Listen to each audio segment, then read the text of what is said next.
Hey guys, what's up? And welcome back to QualityShot Tennis. Today we've got another encounter between Nadal and Alex de Minaur in the second round of the Madrid Open. How's everybody doing? I'm excited to call another match, watch some tennis. There's also some other exciting matches going on at the moment, such as Ons Jabeur taking on Leylah Fernandez. Medvedev taking on Arnaldi is about to start as well.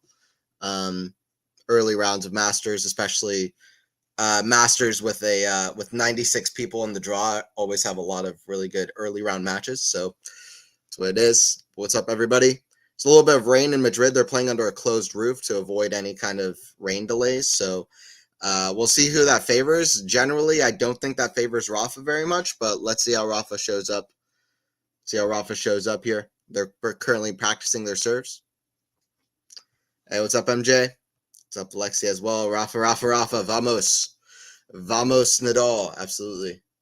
Vamos, Rafa. Kamek Jin. Rafa.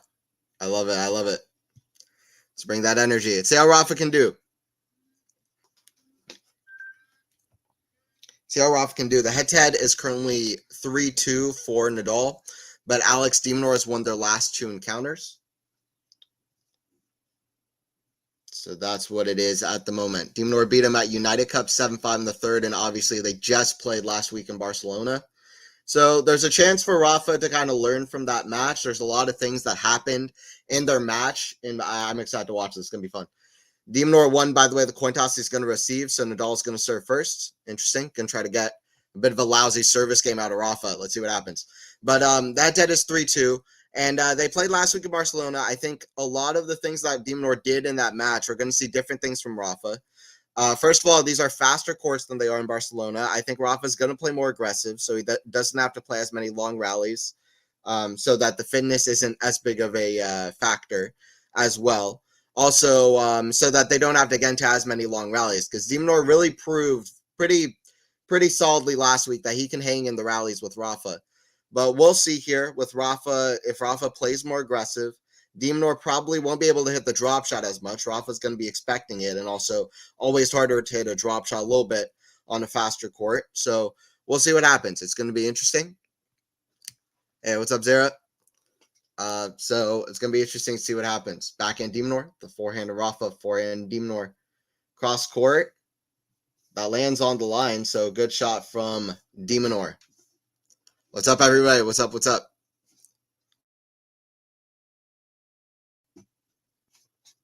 We got good live tennis starting up. Love 15 for de Minaur. We get the scoreboard.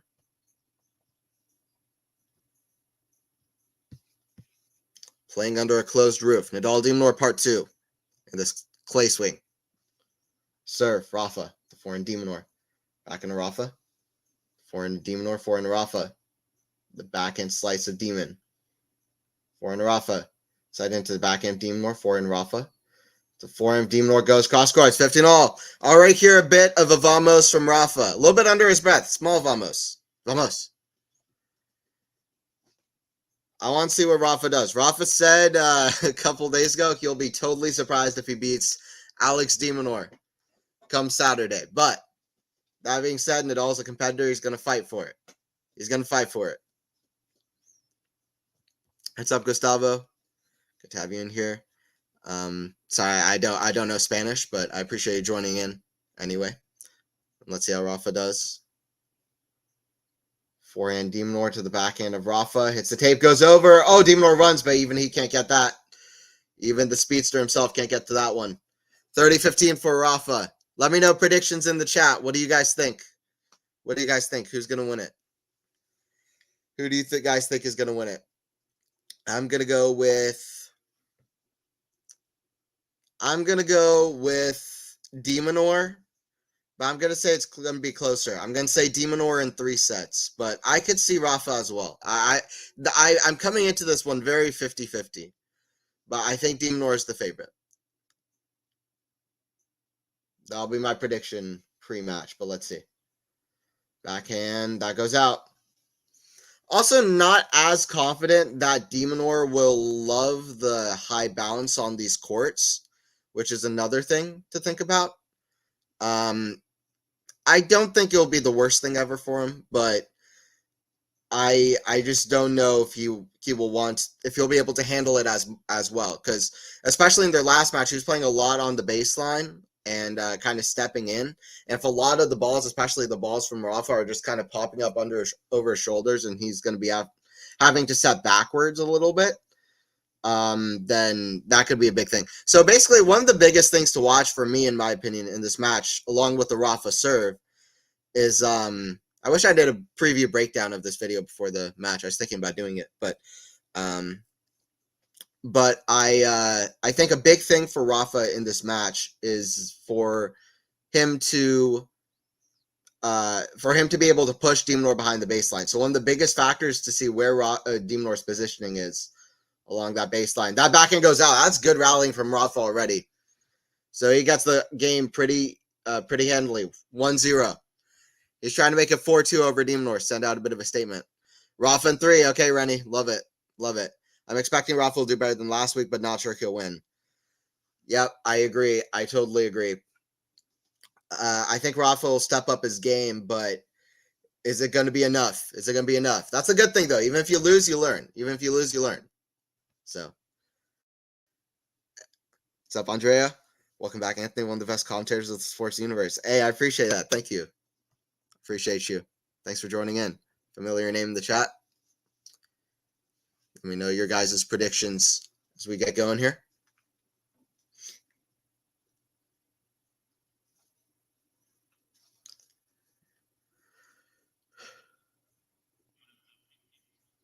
Medvedev, by the way, with a couple break points over Arnaldi is happening at the same time. Matteo Arnaldi.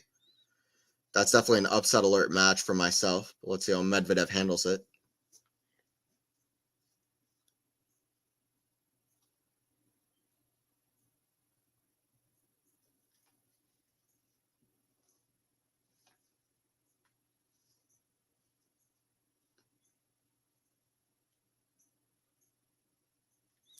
de Minaur with the serve here, out wide, back into Rafa.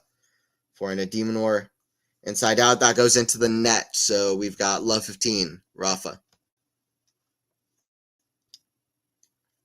For me, it's Rafa in 2 straight sets, 6-0, 6-0. I love it. I love it. Okay. Let's see. I'd be a statement. Do just one game better than he did against Darwin Blanche. Hey, what's up, Naked Eyes? Hello, hello. Don't know if we'll see that bad of a blowout, but I think he'll do better than last week, which is a start. 15 all here, de Minaur with a good drop shot. Let's see how Rafa responds to that drop shot. Another thing is, though, with the high bounce, if some Rafa's balls are falling short, I would think that de Minaur is going to have some more plays at the dropper. High over his shoulder, be able to kind of slice over it, hit a good drop shot. So we'll see. We'll see what happens. It's gonna be interesting. It's kind of an unpredictable one.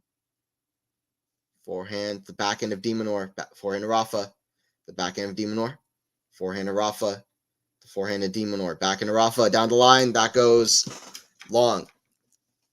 So 30-15. 30-15.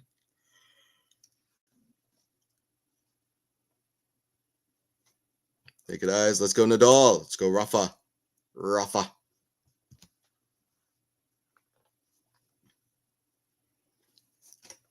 The Madrid courts, by the way, for me, they're the most distinct clay courts. Whenever I see a Madrid clay court, I automatically, outside of like Charleston green clay or Houston, or maybe even Houston, like I can tell it's a Madrid court right away. The way it plays, very fast and high altitude, obviously, but also just the way it looks. Like, I can tell you're playing in Madrid. I guess Rome, with the architecture all across the courts too, it's pretty distinguishable. But the court itself, I think Madrid, I can tell. That goes out from de Minaur. This is a chance for Rafa at 30 all here. Somebody in the crowd yells at Rafa. The crowd is very heavily on Rafa's side. That's going to be another factor. It's been discussed that this could be Rafa's last time playing on a court in Spain. We'll see if it is, in terms of this match and this tournament. But Moreover, this match. Backhand, the forehand of de Minaur. Forehand inside out, the forehand of Rafa. Backhand de Minaur, forehand of Rafa. Down below, oh, he's saying that forehand gloriously. The gladiator himself. The gladiator himself. With a huge forehand swing. Ripped. That forehand is on. I can tell already. That forehand is on, and it's a weapon. That forehand is mythical. It's more than just a tennis shot. You know what I mean? It's like the Roger forehand. You can do so many things with it. So dynamic. Backhand. High to the forehand. de Minaur, that goes out. Nadal has the first strike in Madrid. 2-0. Rafa's looking like Rafa. Absolutely. I feel the same thing. You know, I think Zarek, he said last week that he played with, like, against Kaboli, he didn't have to play his full percentage of tennis. Said the same thing against Blanche. Then against de Minaur, he played more full percent of his percentage of intensity than he had done in the past. More of his intensity. But I don't know if he was at 100. Right now, it's looking even more close to 100. He's like, okay, I'll have to come to play here. Rafa. Let's go Nadal. Let's go Rafa with the first strike. 2-0. Serve from the Spaniard. Forehand of the Australian. Forehand. Rafa. Forehand de Minaur. Goes inside out. The forehand of Rafa. Backhand de Minaur. Right off the rise. The forehand of Rafa. Backhand de Minaur. The forehand of Rafa. Backhand de Minaur down the line. Forehand of Rafa. Forehand de Minaur. Opening up the court well. Forehand of Rafa way up high. That goes long. Good rally from de Minaur. Good rally from de Minaur. Yes.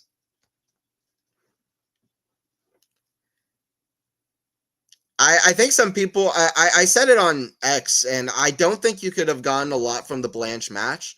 But what I did think was Nadal's forehand was a real weapon in the match. It was tough. It was consistent. I also felt like the serve was looking decent. It was really hard to tell, especially when in this match you come up against a guy who's a much more consistent and a returner that can hurt Rafa. But his serve looked okay in the Blanche match. So we'll see if this confirms what I thought there. Backhand de Minaur, the forehand of Rafa. Backhand de Minaur. The forehand of Rafa. Backhand de Minaur. Backhand of Rafa. Forehand de Minaur. Forehand of Rafa down the line. Backhand de Minaur defending. Lob way up high. Smash Rafa. Put away. Rafa is looking like Rafa. It's the right thing to say. This is really good so far. If he can sustain this and maintain this, this could be a tough day for Alex. I expect Alex to, still make more pushes even if Rafa does maintain this level. But, by the way, winner of this match takes on the winner of Tiafoe and Cachin, Pedro Cachin. Francis Tiafoe and Pedro Cachin, Argentine, the American. Cachin took the first set. Tiafoe's been struggling like crazy recently. I'm not saying I was expecting him to pick it up on the clay courts and win Roland Garros, but it's been a weird thing to see happen. Cachin lost I think 15 straight matches after winning his first title. And then he beat, I forgot who he beat in the first round, but it wasn't somebody in the top 50 or whatever, but it was a win. So what age Nadal have to be before you could beat him, Anthony? With de Minaur losing? Are you not making the de Minaur joke, just asking me personally? I don't know if any age. If he has that forehand, I don't know. 180. That goes out from Nadal, so 15-30. I think 180, Sean. So if Nadal lives to 180, then I've got a shot. I've got a real shot at it. Most likely not 100, but looking good. Yep, I agree. Hey, Nick and I, Serafina, are you Rafa fans? Yes, I am, Sean. Nice. Yeah, we got a lot of Rafa fans. Rafa's my all-time favorite, Sean. I'm so happy to see him on court again. I'm loving it. 15-30. Serve from Rafa. To the backhand of de Minaur. Backhand of Rafa. Oh, looked like a weird line call. Is Nadal stopping? What happened there?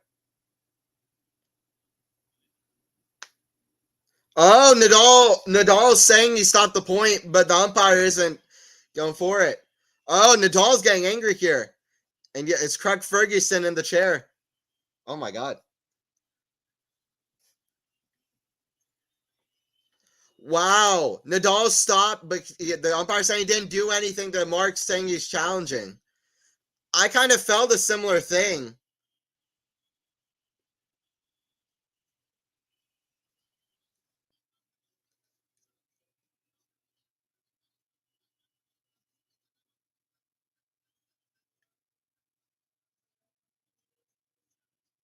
Wow. This is crazy.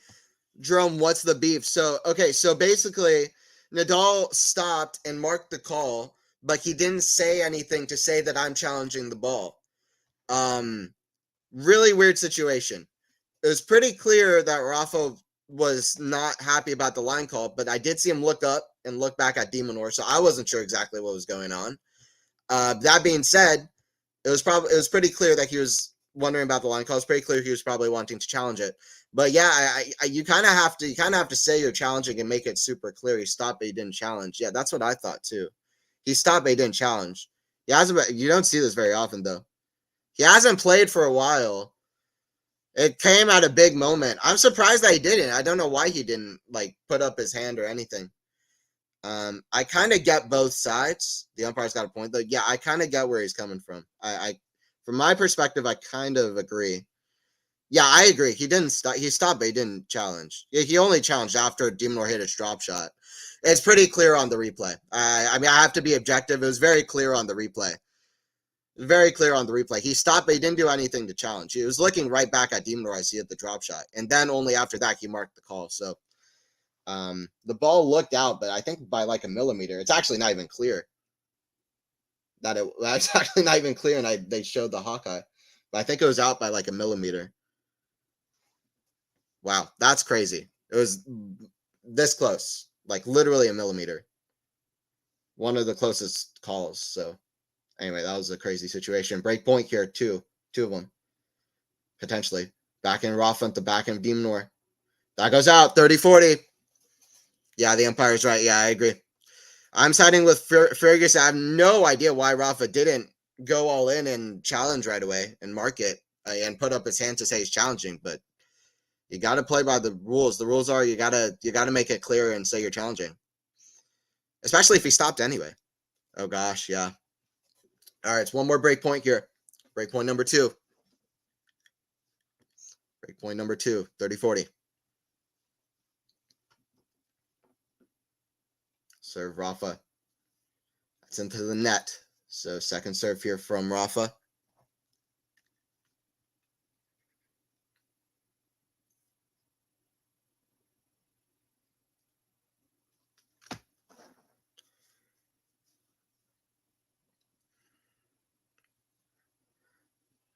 Backhand, that goes out from de Minaur off the return. So we're at deuce here.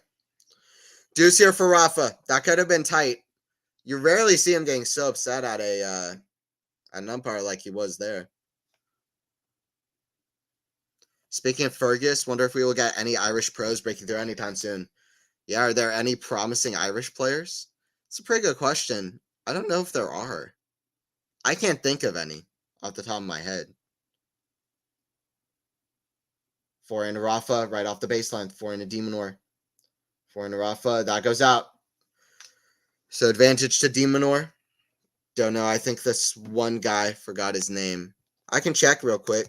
ATP rankings, go all rankings, and then go Ireland players.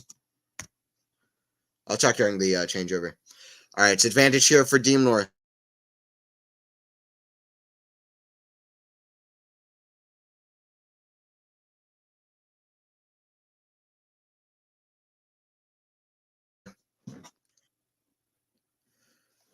Forehand Rafa, the backhand of de Minaur down the line, back into Rafa.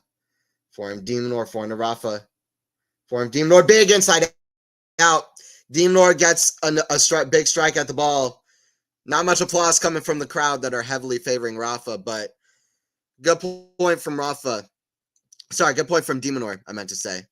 Rafa.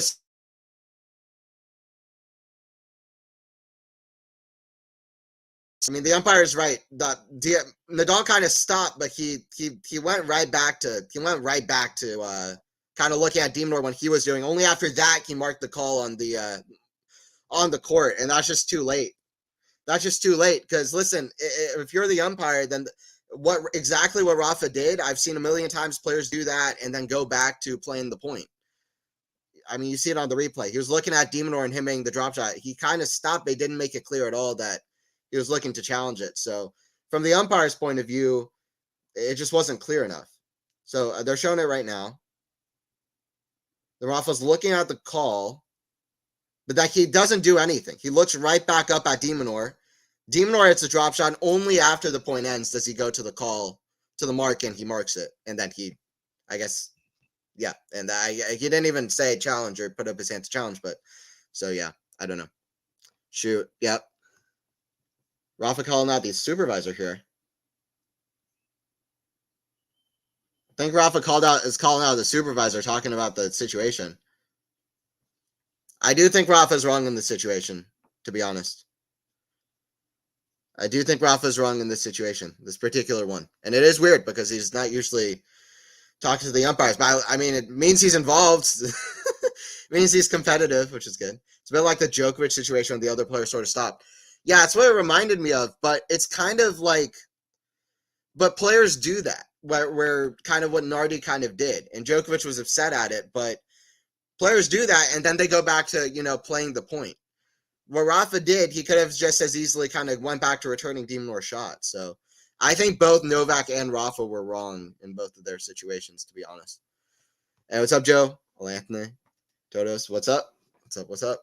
Yeah, Rafa's wrong. I agree. Yep. I think so. But de Minaur got the break, which is the even more important thing. And he's serving out 1-2. What's up, Joe? Backhand. It's a good forehand. It's a good forehand from de Minaur. That forehand is picking up. I wasn't sure exactly how the kind of high altitude, high bounce situation would go in this match. I didn't think it would. I think it's more favorable to Rafa than Demon, but I didn't know for sure that would be a huge thing to really, what's the word?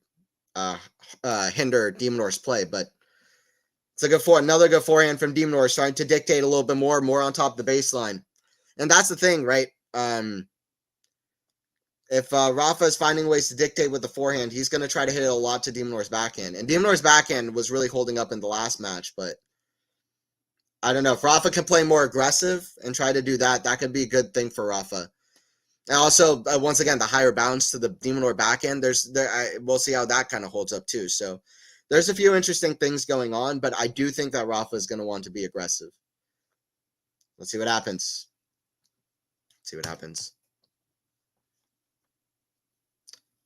Has there been rain in Madrid today? Yes, there has been, Joe. There's been a little bit of rain. There's rain delay in some of the matches, so they closed the roof here. I looked up the Madrid weather. It's like 5% chance, it says, for the rest of the day, but forecasts are ridiculous and never right for some reason. So they decide to close the roof anyway, because it literally doesn't matter what's on the weather forecast. Stuff is just going to happen anyway. Forehand, the backhand de Minaur, forehand to Rafa, down the line, forehand de Minaur. Slice the back and Rafa. That's in the net. Love hold for de Minaur. So we're at 2-2.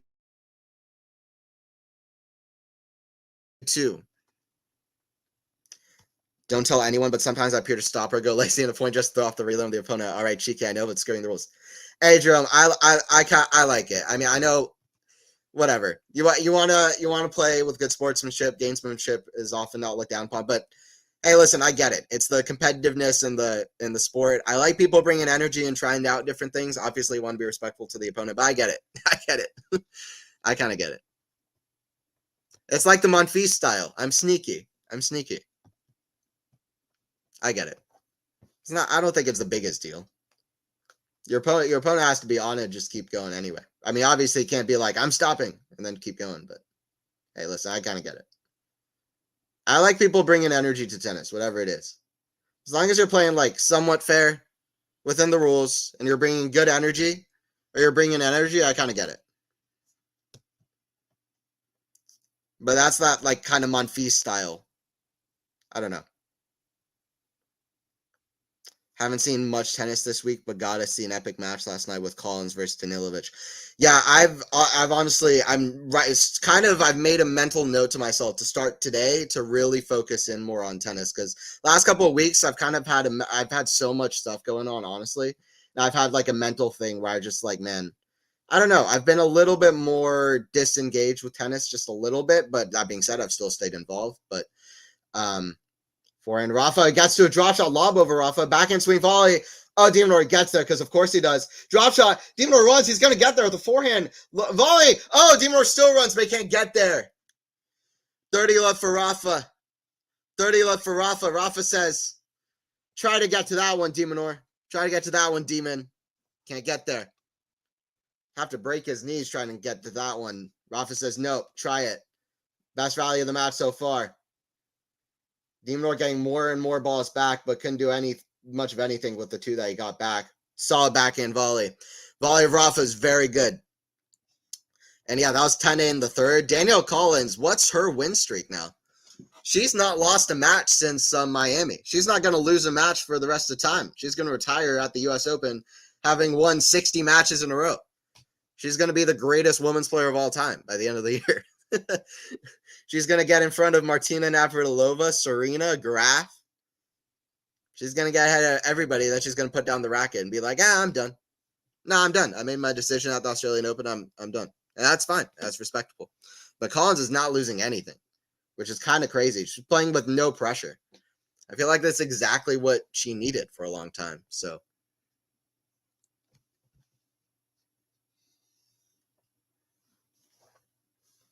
serve here from Rafa. 30 love. Serve the backhand of de Minaur. Forehand to Rafa. Backhand de Minaur cross court. That's in the net. 40 love for Nadal. 14. Are you referring to the 14 Roland Garros as one of the craziest stats in all of tennis? Danilovic should have won, but the grid from Collins was so impressive. Oh, sorry, Joe. I'm completely blanking on the matches the questions I'm asking. 14 matches in a row. That's crazy. Yeah, sorry, my bad, Joe. 14 matches in a row is that's got to be one of the longer win streaks in a minute. So good for Joe. It's not quite the 37 matches in a row Swiatek pulled out a couple years ago, but forehand inside out, forehand to de Minaur, forehand to Rafa. That goes out. So 40-15. Danilovic should have won, but the grip from Collins was so impressive. Yeah, I agree. The fight from Collins has been just to get through all and any kind of matches has been really rock solid. So it feels new. It feels brand new a little bit. This kind of just utter fight from Collins to get through anything. She's got a good match in the next one too, Christian. So Jacqueline Christian. So I'm sure I'm butchering that, but so that's a good opportunity though for her to get through that. That goes out. So 3-2 for Rafa. But Collins can make it 15 matches in a row. Actually, I'm gonna look at what her draw is here because I don't quite remember.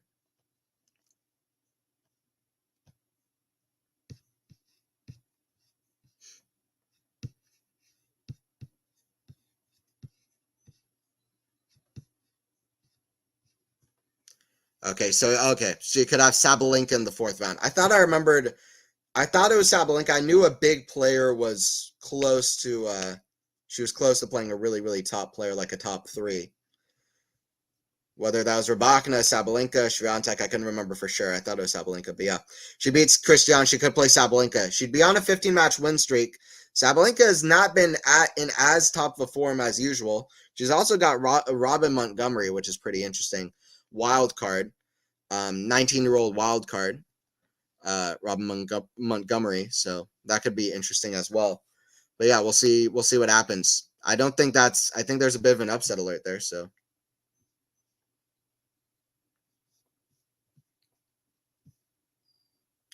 What's up, Joe? What's up, Joe? 512. If anyone's going to beat Rafa's 14, they need to start winning slams in their teens. Yeah, absolutely. I fully agree. It's going to be interesting. It's going to be interesting also to see who gets the closest to that number. Even if that number stays the highest in history, in tennis history, I'm not just saying the past, but the future as well. It's going to be interesting to see who gets the closest, you know? Is it going to be Djokovic with his 11, is it 11 or 10? 11 Australian Opens? It's 11 or 10. He got 3 Roland Garros, got 7 Wimbledon. That's 10. He's got 4 US Open. That's 14. So 10. 10 Australian Opens. Novak's got 10 Australian Opens. So it's going to be interesting to see if that is the closest to the most number of titles at a certain Grand Slam, or if, say, like, you know, Rafa and especially Roger took away some of his Australian Open titles, Novak, quite a few of them. So maybe if one player is just so utterly dominant in his era at a certain slam, maybe somebody can get even closer than that. So we'll see what happens. Or somebody takes over the 14 number, but it will at least be interesting to see who gets the closest. To me, I don't know if that's going to be Alcaraz. Clay seems to be his best service, but he's not utterly dominant at Roland Garros yet. And Jannik seems to be on it at Wimbledon, U.S. Open. Alcaraz hasn't really played his best tennis in Australia either. Sinner's really good in Australia as well. But we'll see. It'll be interesting to see what happens with that in kind of the future. I love looking at history and stats, especially as it keeps changing. In sports overall, it's one of my favorite things to look at. That's why part of why I've loved this Big Three era so much and want to keep talking about it more as well. Coffee here as well. Yeah, let me know, guys, what time. I see some people in the chat already doing it. Let me know what time it is where y'all are watching from. 7:43, 16:44. Nice. Love it. For De Minaur, that goes long. 30-15. 30-15.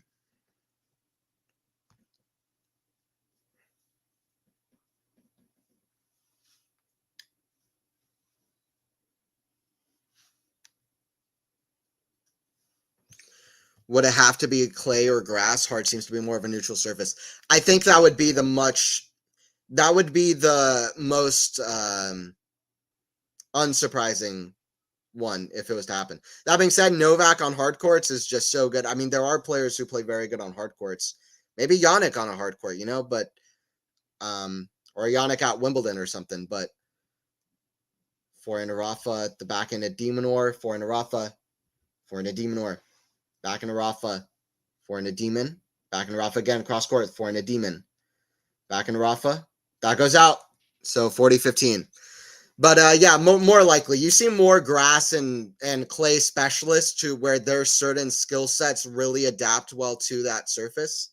So I think, yeah, Roland Garros or Wimbledon have the best chance at it. And hard is more of a neutral surface where just across the board, which I think is even the bigger factor, players just seem to play really, really well just across the board. And it's much easier to have losses to when nearly everybody is at least playing pretty well. That back end return goes out from Rafa, so we're at 3-3. Coffee at 4 p.m. Zara, are you looking to go partying tonight? Need to get that rest in before a big night. I'm a coffeeholic. I drink coffee from dusk to dawn. I don't drink coffee, and you guys know it. You guys know it. I'm so hyper already that I can't drink coffee. I can't drink coffee. It will be a nightmare.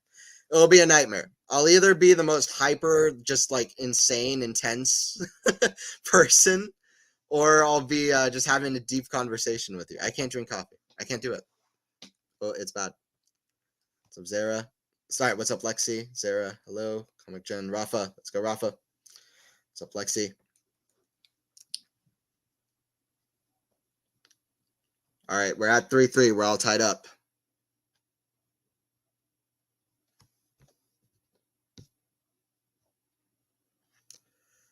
See how Rafa can do here. Just like their first match, we're very long game so far, 32 minutes, and we're at 3-3. Just like their first set last week in Barcelona. Nadal not really moving that great to get to that backhand shot. And we're at love 15. Let's see how this is part of the thing that I think we really need to watch out for is the intensity of Rafa. It withered away in their Barcelona match.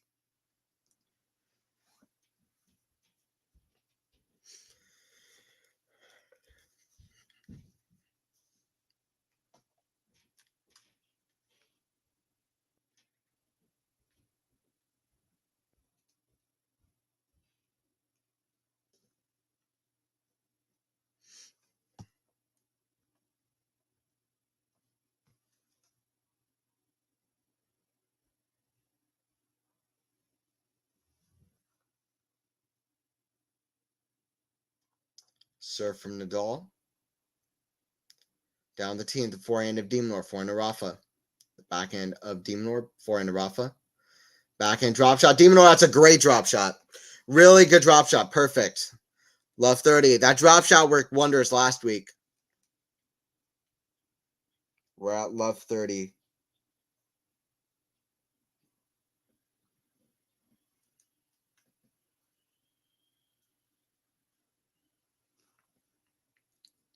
Second drop shot winner of the match for the Aussie.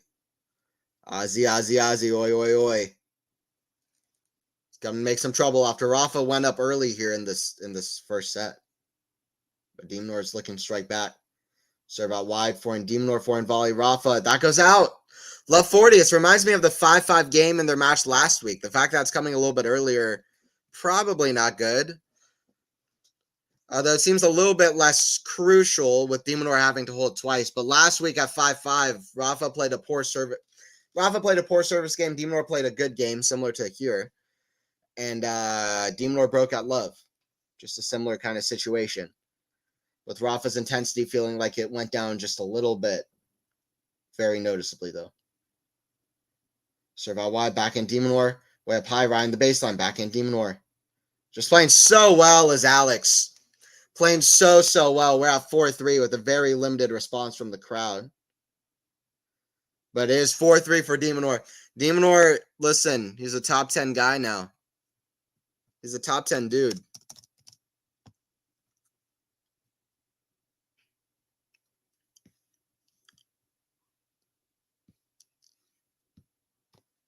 How far is he behind the top 10? So he's currently right behind Dimitrov, who he sits about 85, or no. He sits about, according to the ATP Live Rankings website. I'll go by the ATP Rankings website because this one sometimes is a little bit inaccurate. But according to this, he's about 130 points away behind the top 10. It doesn't feel like Tiafoe. You know, Tiafoe last year, it felt like when Tiafoe made the top 10, it was like, okay, this makes sense. He feels like a top 10 player at that moment. At that very moment when he won Stuttgart on the clay, it felt right. It felt right for a minute. Like, okay, he can reach the top 10. Like, he's been playing really well since the U.S. Open. Really, really well. Top notch. He's gotten a title on every single surface. So, it makes sense. But right after that, he completely fell out of that kind of top 10 level. With Alex, it doesn't feel that way. With Minaur, it feels like it feels like he can climb back into the top 10. Tiafoe was there for like 2 weeks. It feels like Minaur could get back in there, at least for a little bit. But okay, so Minaur sits at 170 points behind Dimitrov. 170 points behind Dimitrov. If he wins this match, then he will potentially be 130 points behind Dimitrov. But keep in mind, Dimitrov is also winning some points here. But yeah.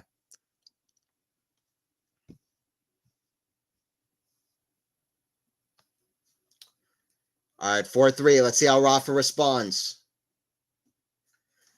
Minaur looking to beat Rafa twice in potentially his farewell season, potentially. But it's definitely seems likely, also from Rafa's words. But could be his farewell season. Minaur looking to beat him for the second time. Also make it tie up the head-to-head with Rafa. Which especially with a guy who's played him 6 times is pretty rare. That goes out off the back end, though, so love 15. Actually, I'm going to look into that. How many people have a neutral head-to-head with Rafa, especially having played this many times?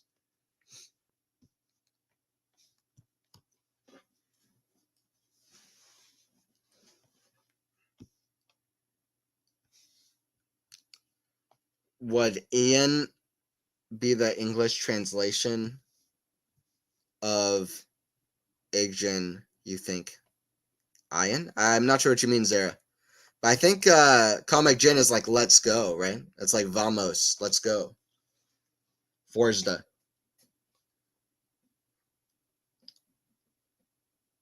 Backhand, cross-court, forehand to Rafa. It's the tape goes over. Forehand Minaur. Forehand to Rafa. The backhand Minaur. Rafa's ball is just falling a little bit short. Slice, lob. Oh, it stays in. It's a great shot from Rafa. Forehand cross court. I was just losing a little bit pop off his shots, is Rafa. I feel it. Forehand to Rafa.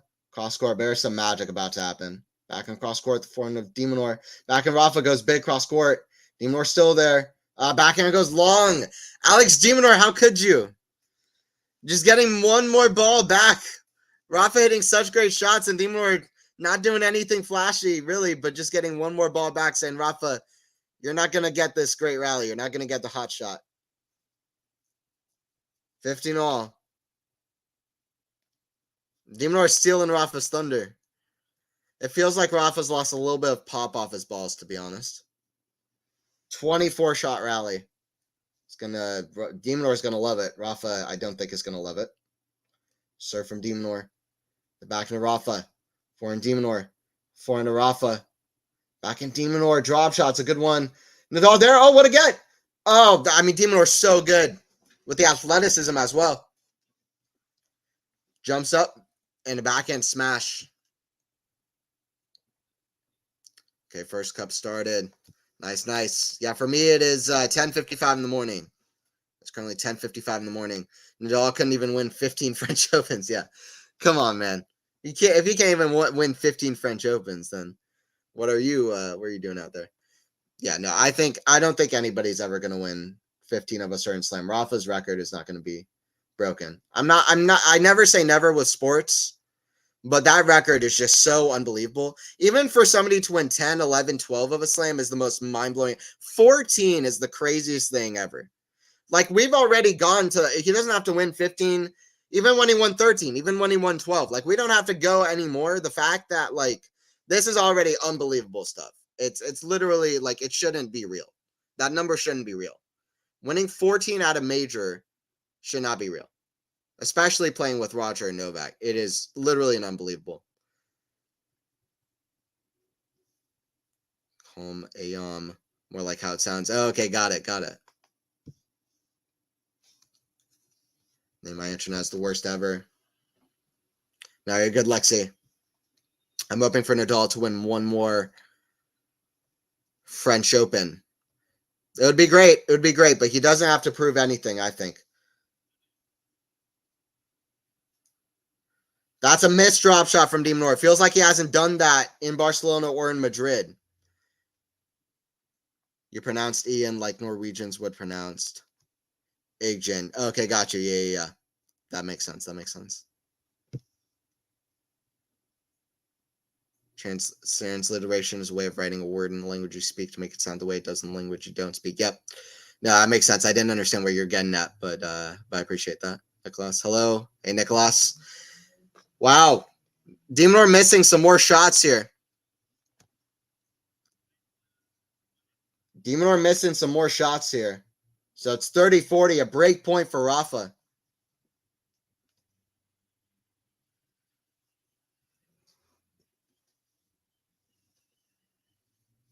A break point for Rafa. This could be a big one. He doesn't want to wait. Rafa wants to get this right here, right now. Serve out wide is great from de Minaur.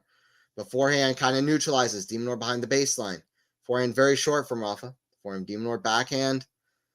A little bit more length on the ball. A little bit more depth. Rafa gets the break back. He's at 4-4. Go away, Demi. Go away, Demi Lovato. No, go away, de Minaur. There you go.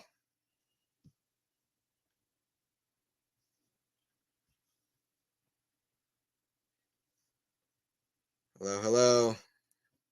Hello, everybody joining in. Everybody in the chat. Yes, let's go. Let's go, Naked Eyes.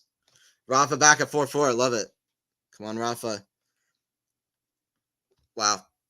Woohoo. He's back at 4-4. We got a competition, a contest. That's what I was saying. It's kind of bad that he had a game like that happen kind of like last week in Barcelona, but happened a little bit earlier. He got it, and he broke right back, which is great.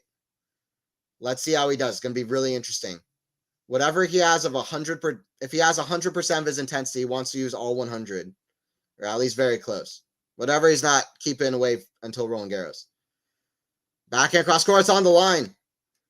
Forehand de Minaur way up high, forehand to Rafa. Inside out to forehand de Minaur. He gets there. Great shot. Drop shot himself. de Minaur gets it. Backhand. Lob. Backhand smash. Nadal there. Oh, let's go. Vamos. Vamos. Rafa with some magic. With some magic. When he was away for a year, we were watching replays on Tennis TV of the great Rafa shots, the great Rafa matches. We were missing them, but that was one of those. Oh, man. The way he hit over it, he hit a flat and a big yell. This is happening in 2024, guys. Take it in. 15 love for Rafa. What a shot. That was the best shot Rafa's hit all year. That was the best point Rafa's played all year. And the best shot he's hit all year. 15 love for Rafa. Let's go. Serve out wide. Back in de Minaur. Forehand to Rafa. Back in de Minaur. That goes out. 30 love for Rafa. Vamos. Come on, Rafa. He's making it close. Sure, Rafa wins easy. Okay. Lexi manifesting. Good grief. It sounds like a football match. It does, Zara. It's crazy. It literally sounds like a football match where people are just cheering on like crazy off both teams. You have random noises in the crowd and just different, different horns going off and music and whatever else and different chants. That's what I love. Backing down the line, back into Nadal into forehand de Minaur. Back in Nadal, web high. Smash de Minaur is going to go out, by the way. Forehand Nadal hits it. That one does go out. Okay, 30-15. Can't stay for long, going out soon, but enjoy the stream, everyone. Okay, no problem, Joe. I appreciate you joining in at all, though. It's been fun. Be safe. Yeah, absolutely. So hard to play against Rafa, especially when the crowd is with him. I knew it was going to be a big factor before the match started, By the way, don't forget to subscribe, please. Like always, QualityShot Tennis, if you haven't already. We hit 10K. We're trying to go for 20. And keeps growing. So please don't forget to subscribe. And please don't forget to like as well for lots more tennis streams. Don't forget to subscribe for lots more tennis streams.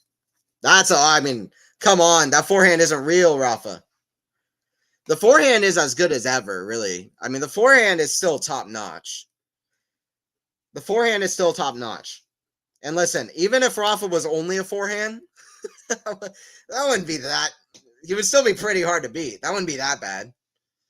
Like, if Rafa was only his forehand, that's still a pretty tough player. Like, that's still a player that would double bagel me. So,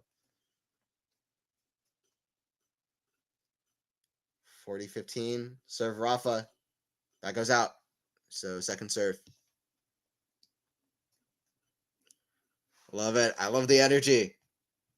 The chat is like a football match. I love it. Love everybody joining into the chat. Hey, what's up, KC? Ons, yup. Tight match against Fernandez, but Ons getting a little bit better play, which is good. Back in cross court, the forehand to Rafa, forehand de Minaur. Back in Rafa, the forehand de Minaur. That goes out. Rafa holds for 5-4. He went. The changeover was 4-3 for de Minaur, but it's 5-4 now for Rafa. I love it when they do the over the shoulder view. They should make an option for viewers to switch between views. Yeah, that's a great idea, Jerome. Honestly, court level, over the shoulder, all of that stuff is so good. They should have an option where you get to choose like from a million different views. That's the next thing for tennis, right? I wonder if Sky Sports has a thing like that. Sky Sports has tons of options. I wonder if they have something like that. I don't think so, though. If any of y'all have Sky Sports, let me know. But I don't think so. I don't think they have that. Wow. 5-4.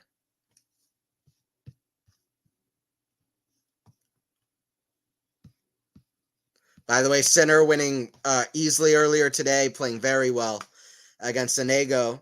His compatriot, Lehechka, beat Medvedev in straight sets. Sebastian Cordo at the 2-set win over Max Purcell. He's not going to love these kind of he's not going to love these conditions. Let's just be honest. He's not going to love a high bouncing clay court, Max Purcell, I don't think. But Tsitsipas lost to Montero. Montero played fantastic. Caught some of that. 6-4, 6-4, I think was the score. So Tsitsipas is out. Tsitsipas is going to be tired. Come on, also. So I honestly think Tsitsipas was never going to, win the tournament or anything. Or in my opinion, probably even reach the final. I liked his draw. That's the only reason I kind of picked him to get to the semifinals, because I really liked his draw, so he had great momentum.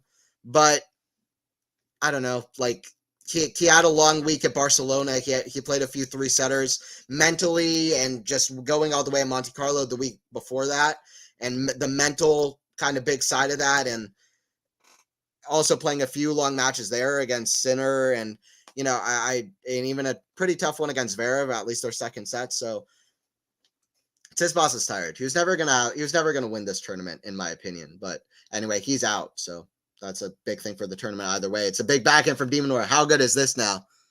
How good is this now? Thompson, by the way, about to serve out the first set against Kotov.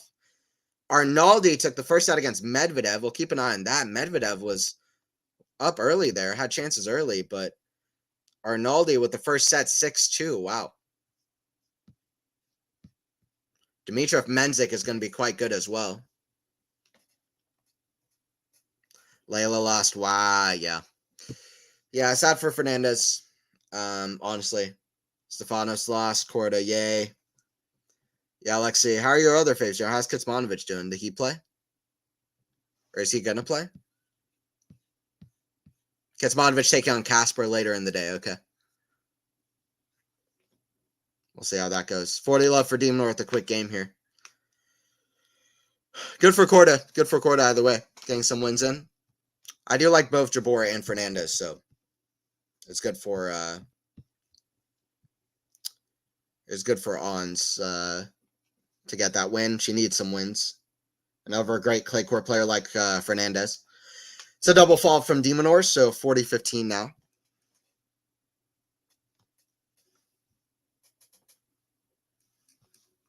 Second double fault of the match for de Minaur. I believe both came out 40 love, if I'm not mistaken. 50-minute long first set already. Not quite what it was last week. Last week it was an hour length at 5-5, but still. That goes out. Still a very, very long first set. Yes, Arnaldi 6-2 while the Italians are grinding it out. Yeah. So many good Italians. What is happening? It's the freaking Italian invasion in tennis. So much going on. So many great young Italians. It's pretty crazy, honestly. Arnaldi, just so many good Italians in general. Like Arnaldi, Nardi, Sinner, Musetti, Berrettini, Sonego. I'm missing a few as well, but so many. Fognini is still playing. Backhand cross court. That goes out. 15 love. It'll be interesting to watch United Cup the next few years. Who ends up being the best? I think Czech Republic and is going to be quite good for that. Obviously, the U.S. Kecmanovic and Casper. Okay, Lexi. So what do you think's going to happen in that one? I guess Casper is the big favorite. Casper's the big favorite, but it'll be good to watch. Watch how Mir can do anyway. I do like Kecmanovic. He's one of the more. He's a talented guy. Pretty flashy player to watch. It's a drop shot from Rafa. He's giving her right back to de Minaur. He's giving her right back to de Minaur. So 30 love. He's turned the tables on that drop shot. De Minaur even missed a drop shot earlier.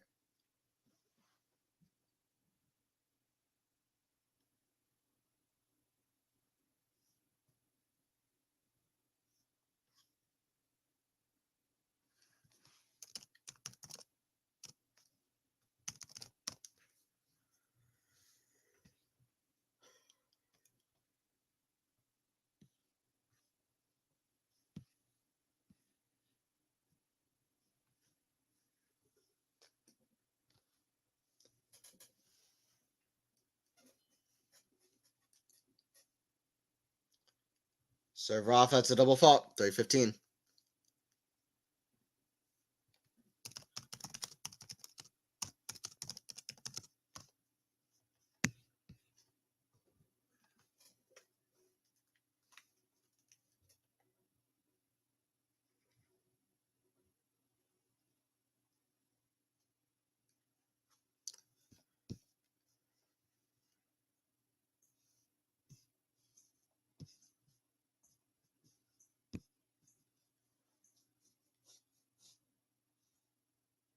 Backhand Rafa, the backhand of de Minaur, forehand Rafa. Backhand de Minaur, backhand Rafa. De Minaur trying to climb back in this game. Backhand de Minaur, that goes out though. Okay. It's kind of an unusual error from de Minaur. An unusual error from de Minaur. So something to watch.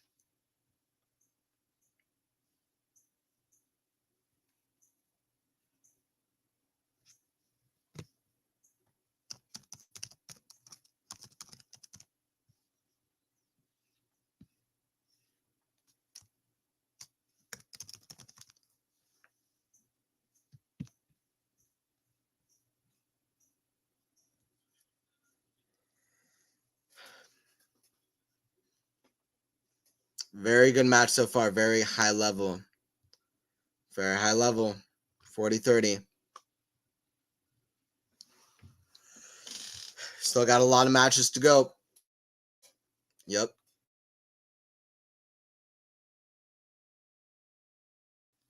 $40-30 here for Rafa. This is a big point. He wants to hold right here. de Minaur is going to put 100% of his intensity into this point. He's going to try to really apply pressure right here, fight back. Now, whenever I watch tennis too now, I really want to get back on the match court. Anybody who watches and doesn't play, I highly encourage you to start playing because it gets really fun when you watch and play. Forehand. Goes out. Deuce. Deuce. Deuce here at 5-5.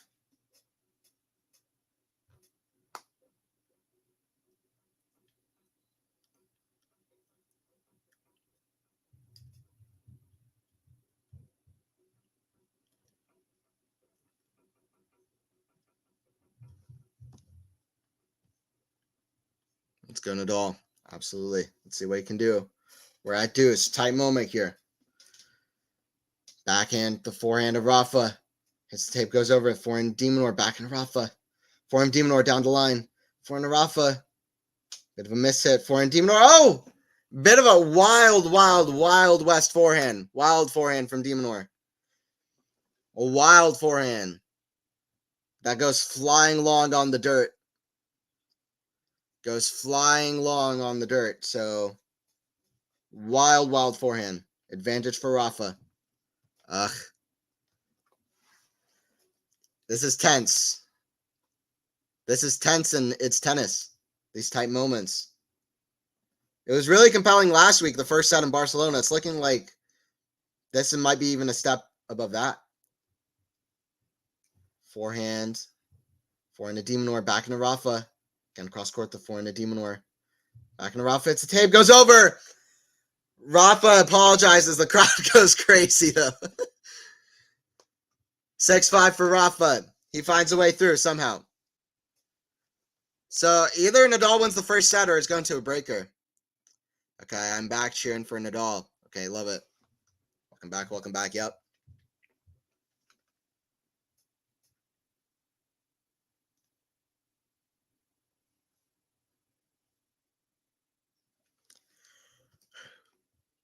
Hopefully you guys are enjoying it so far. Let me know, guys, in the chat. The impossible question. If Nadal does play Roland Garros this year, what round is he getting to? The impossible question. But I'm gonna ask it because I like asking annoying questions. Feel free to answer if you feel like answering. If Rafa plays Roland Garros, how far is he getting? How far is he getting? What's gonna be his result? Let me know what you think in the chat.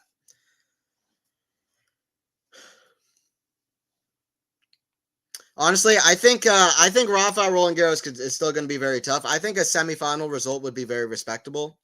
Losing potentially to an Alcaraz or a Sinner or to a Djokovic, I think that could be very respectable. And then if he is healthy and able to build up his level, I would watch for him at the Olympics, which is best of 3, playing for his country at Roland Garros, already having had a shot at Roland Garros, having that practice in, and potentially one of the last events of his career. The Olympics where he's done well in the past before as well, and where the fitness isn't as big of an issue. The best of 5, but as in the best of 5 and the best of 3 format. And yeah, I think that could maybe do him a little bit better. So, and then maybe even going all the way. Who knows? So that's kind of my thoughts. I think you get to the semifinals. 3rd round, I think. Okay. 3rd round would be sad, but it would be great to see him back out those courts anyway. It's nothing to prove. I've seen somebody saying, like, you're going to ruin your Roland Garros record. Like, I get it. A lot of times maybe I would kind of see where you're coming from. But the guy's 112-3 at this tournament. 112-4 is still pretty good. Like, people are going to understand the legacy either way. The 112-3 at this point in his career isn't going to go away. We're just going to get to see him one more time. And it's going to be 112-4. Like it's not, it would be great. It would be great in every aspect. I don't see the argument there. I just do not see the argument. I'm thinking quarters or semis. Yeah. I feel semifinal. Semifinal, I feel pretty strongly could happen if he keeps ramping up his level. Like it seems like he kind of is. It still doesn't feel like Rafa's anywhere close to himself. That is still a great record. Yeah. I mean, unbelievable. I think that's still over 90% win rate. Well over 90%. I bet it's over 95, 112-4. So, backhand, forehand to Minaur. That's a great shot inside out. So 30 love. I get the thing of it would hurt to see Rafa playing at Roland Garros when he's not at the level he's been literally every time he's played at Roland Garros. I get that part of it. But for me, I would just kind of enjoy seeing him back playing there. That's my personal kind of opinion.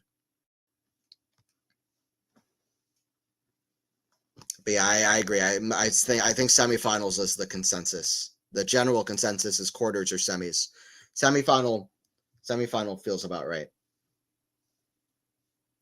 That goes out from Minaur 30-15. By the way, Jannik is going to be tough for Nadal as well. Nadal doesn't like these kind of flat hitting players like Jannik. It's going to be tough. Also, Jannik is so good on the serve and attacking second serves. And I just think Jannik is going to be a really tough opponent for Rafa. Yeah, he was tough in 2020. I mean, he was one of the only guys to push Rafa to a tiebreaker in that tournament. Djokovic couldn't even do that. He was a teenager, so I reckon Jannik could be actually maybe the toughest guy for Rafa to play, even though they haven't played yet. That's a guess, but it's like an educated guess. Rafa struggles against flat-hitting guys like that. Davidinko, Juan Martín del Potro, he seemed to always struggle against as well. Starting from like 2009, Nadal was 7-6 versus Del Potro. So that's not a record you see very often with prime Rafa.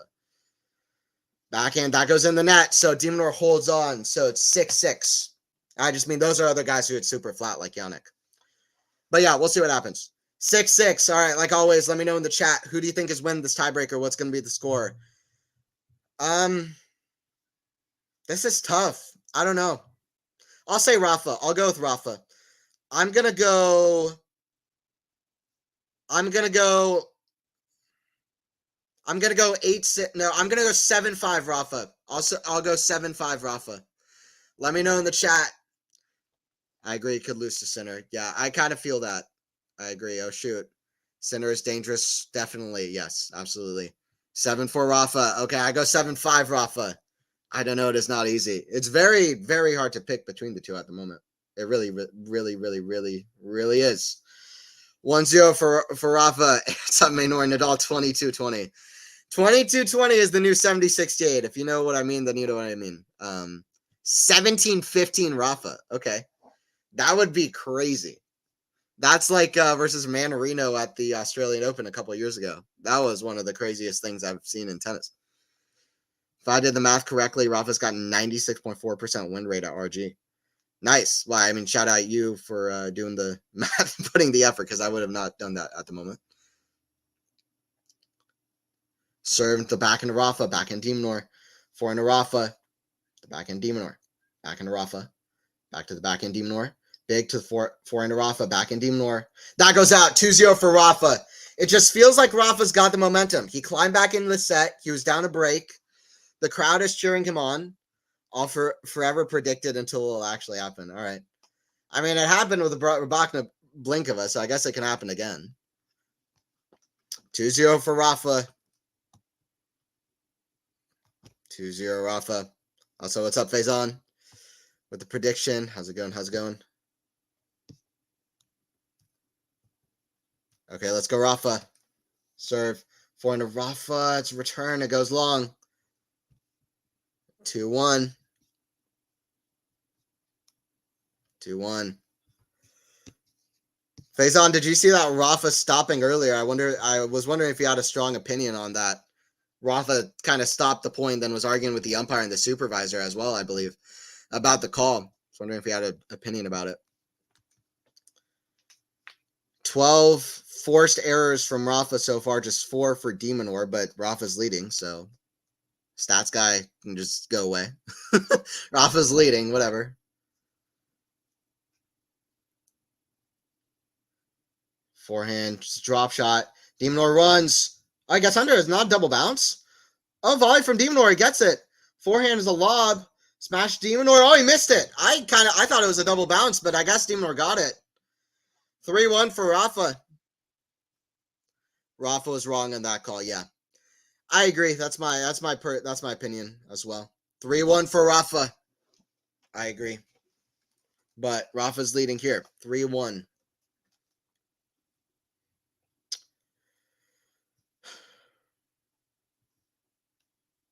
It was good for Rafa, though. Right after he got that break with that call there where he got upset, right after that, just got the break right back. So later on in the set. I think that was later in the set. But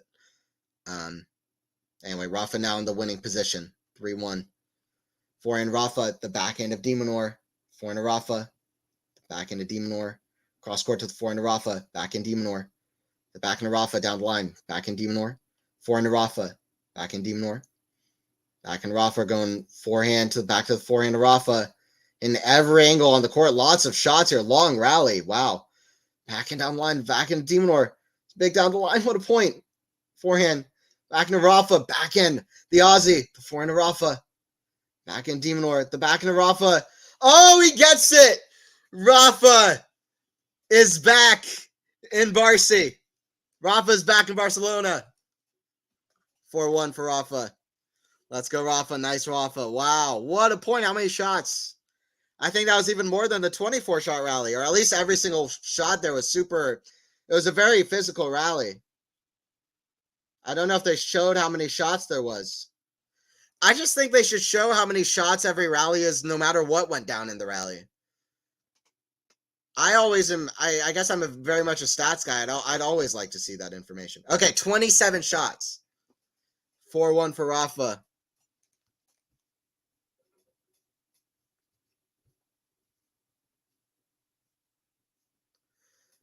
Backhand de Minaur. Forehand to Rafa. Backhand de Minaur.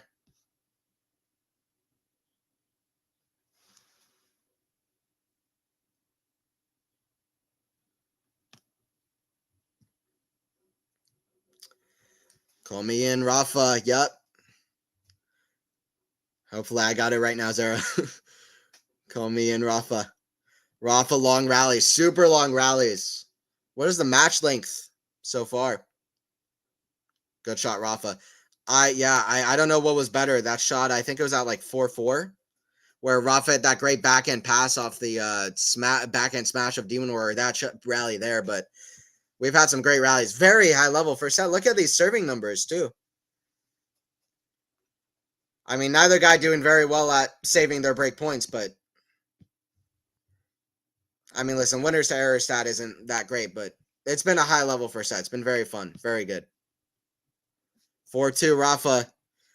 Once again, guys, please don't forget to subscribe, QualityShot Tennis, for more streams just like this. If this is your first time joining in, we do streams all the time, a lot of the events all year round, all the biggest events. Serve de Minaur, it's in the net. Second serve here, de Minaur. The backhand of Rafa. Forehand of de Minaur. Backhand of Rafa. Backhand de Minaur. The forehand of Rafa. Down the line, forehand of de Minaur. That's in the net. It's another mini break. It's another mini break for Rafa. 5-2. Let's go.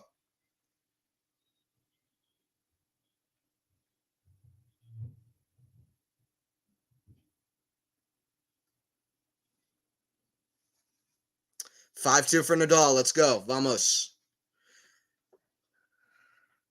Hi, Anthony. Yes, that was correct. Okay. Appreciate Zara. Come on, Rafa. Let's go. Yay. 5-2. Man, this is so good to watch for Rafa. How good would a win be? He's got a good draw, too. I mean, Tiafoe is the seed he would play in the third round if Tiafoe even gets through that. Tiafoe currently going at it against Kachin.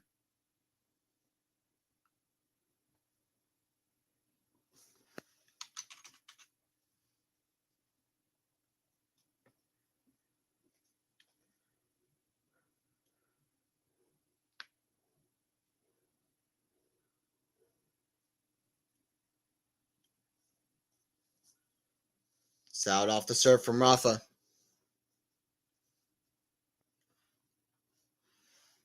Rafa needs to get revenge for last week. Yeah. Motivation is going to be very high for Rafa. There's no doubt. Taking a set off the world number 11 would be a great sign as well. Backhand down the line to the backhand Rafa. Back to the backhand Minaur. Backhand Rafa, backhand Minaur down the middle. Forehand Rafa. It's a great shot right on the sideline. Rafa's playing super. 6-2. Rafa's playing super. The serve's looking pretty good too. I really like Rafa's kit, but I don't get why shoes and socks are white. Yeah, I'm not sure.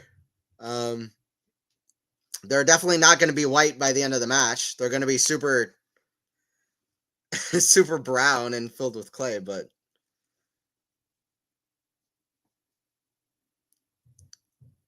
6-2 Rafa here.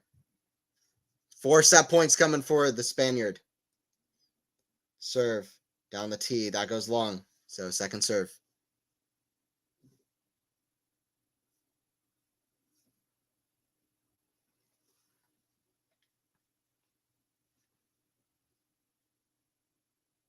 Serve from Rafa.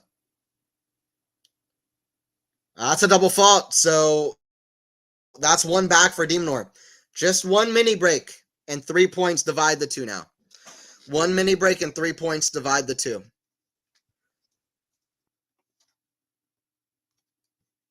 Wow.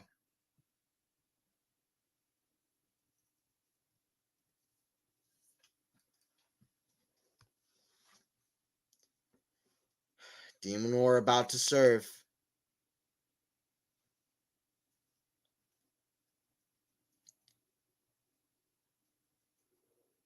Forehand to Rafa or pass. Oh, it's a great forehand, but a better backhand volley. Okay, this is getting tense now. It's actually very close.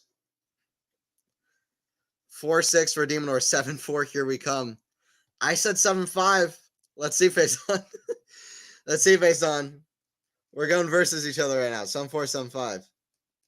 Let's see. Or maybe Minaur will be right with the 22-20, but if Minaur can come back. But see what happens. It's first serve in the net. Second serve here from Minaur. Kick serve at the back of Rafa. Forehand to Minaur. Forehand to Rafa. Backhand Minaur down the line. The back of Rafa. Backhand Minaur. The forehand to Rafa. Oh, Nadal is on the offensive. Backhand Minaur defending. That's a great defensive shot. Very Djokovic-esque. Backhand down the line. So good from Minaur. Forehand cross court. The backhand to Rafa. Another long rally. Backhand down the line. Backhand to Rafa. What a set of tennis this has been. Backhand down the line. Oh, it goes out. What a point from Minaur. Those were Djokovician kind of shots there. Nadal challenging. Now Craig Murphy in the chair finally reacting to it. Is that his name? I might be butchering his name, the umpire now. Mixing him up with Craig Ferguson. Hold up. But 6-5 here. One more point. Fergus Murphy. There you go. That's his name. No, there's no Craig involved. Fergus Murphy in the chair. Djokovician. Some great shots. Backhand open stance slides from Demons. Let's go Nadal. Wow. Ugh. Come on, Rafa. Let's see what happens. Yep. 3 save from de Minaur, fighting back well. It was out, by the way, with that challenge from Rafa. Serve here from Rafa. It's a second serve. Forehand of de Minaur, forehand of Rafa. The backhand de Minaur. The backhand of Rafa sliced. The backhand of de Minaur. Rafa's really got to step up right here. It's short. It's the forehand of de Minaur, forehand of de Minaur again. The backhand of Rafa. Backhand de Minaur. Backhand of Rafa. So the tape goes over. Forehand of de Minaur. Backhand Rafa goes out. It's 4 saves. Oh no. And now now I think people might understand why, sometimes when people come back to playing, sometimes mentally they're not as sharp. They're not in the rhythm of things. Even Rafa, who's been so clutch and so good and so mentally solid, hasn't played for a little bit, and now he kind of gives away 4 set points. Tennis is tough, man. If you don't play, it's hard to understand, but tennis is tough. It's only you out there. You have to keep that intensity up every point. It's so tough when it's so physical also. It's like his match against Jordan Thompson at 3 match points, then blew it. When did he used to do that? It's tough, man. It's tough.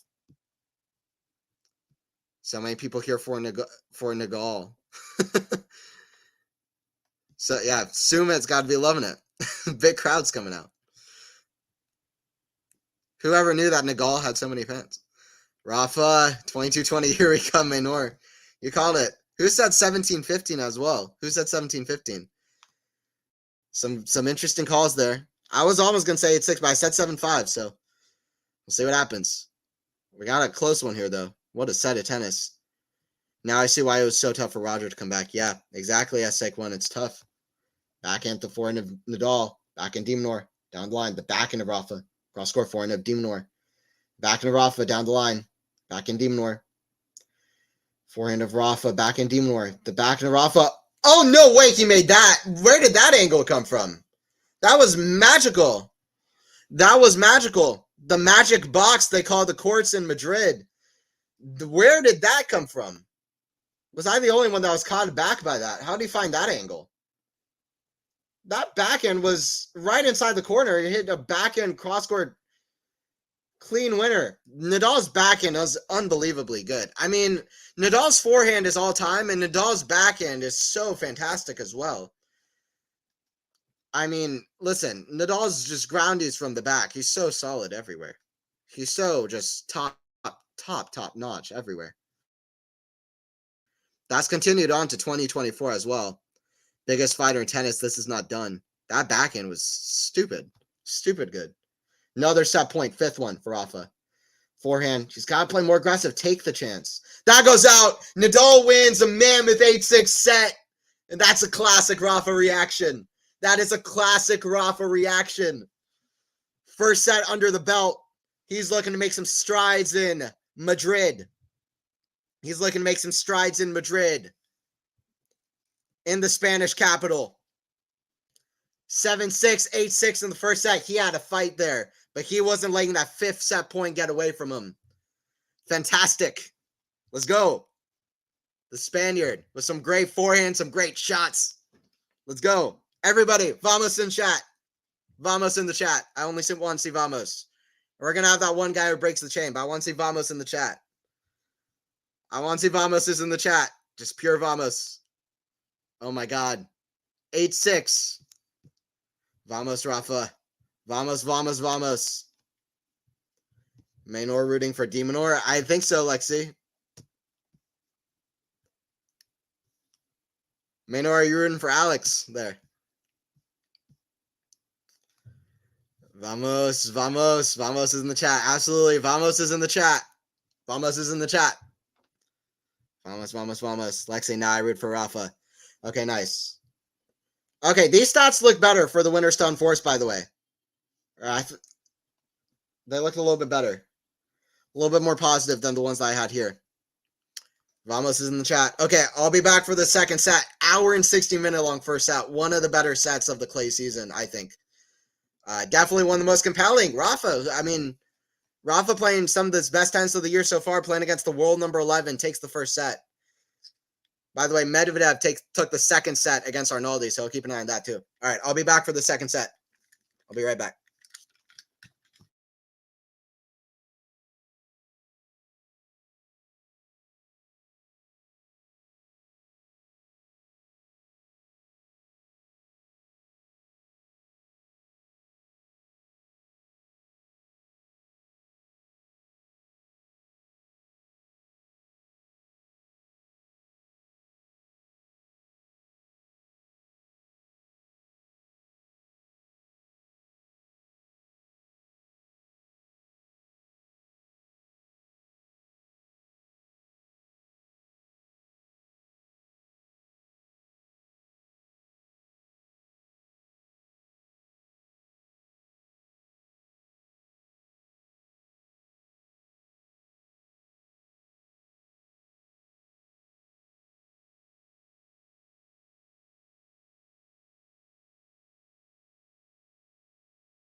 All right, do you guys have any predictions for a second set?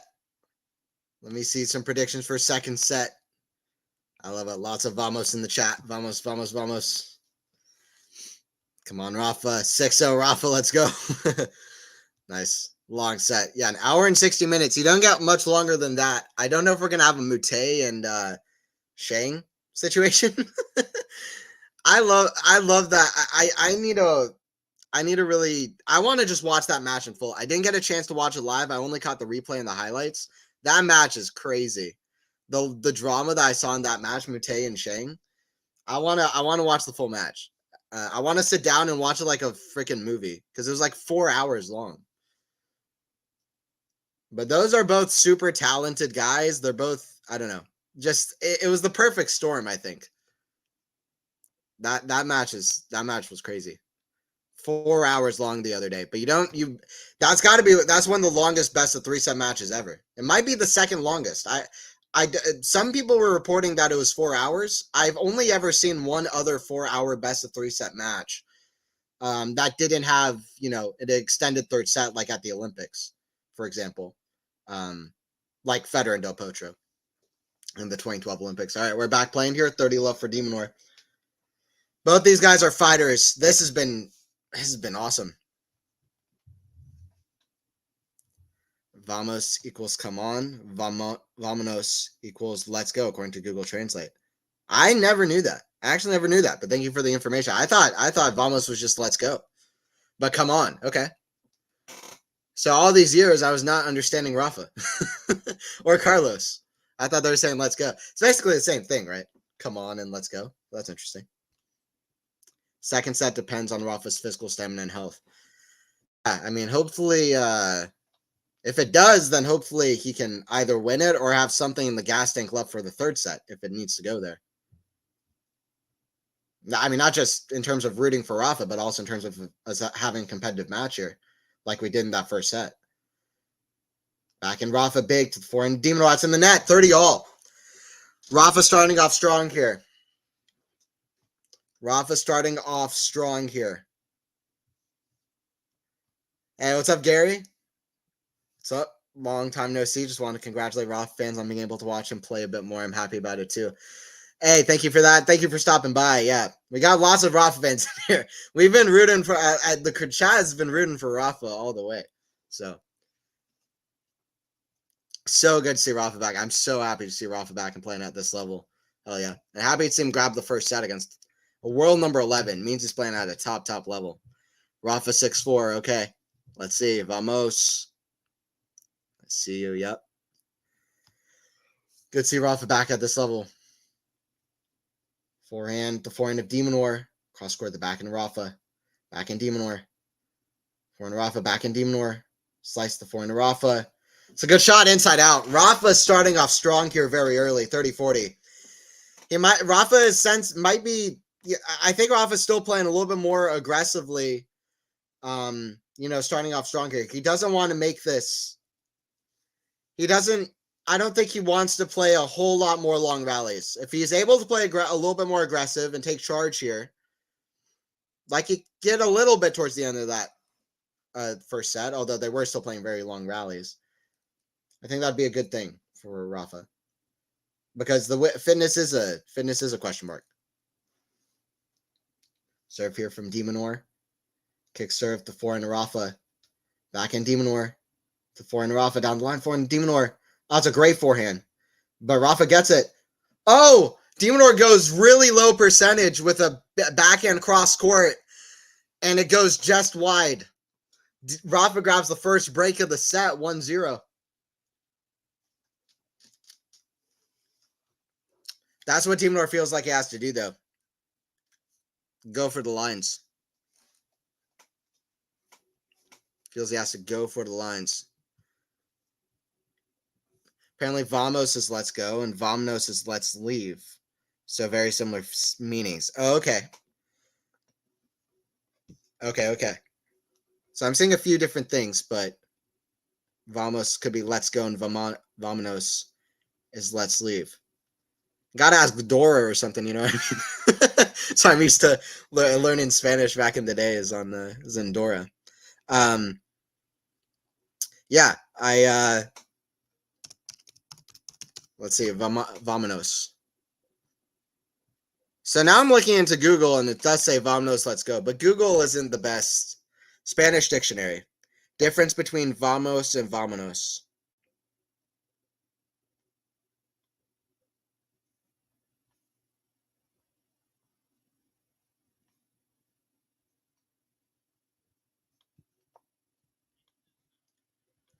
Yeah, it seems like they're both just different versions of let's go. Vamos and vamonos.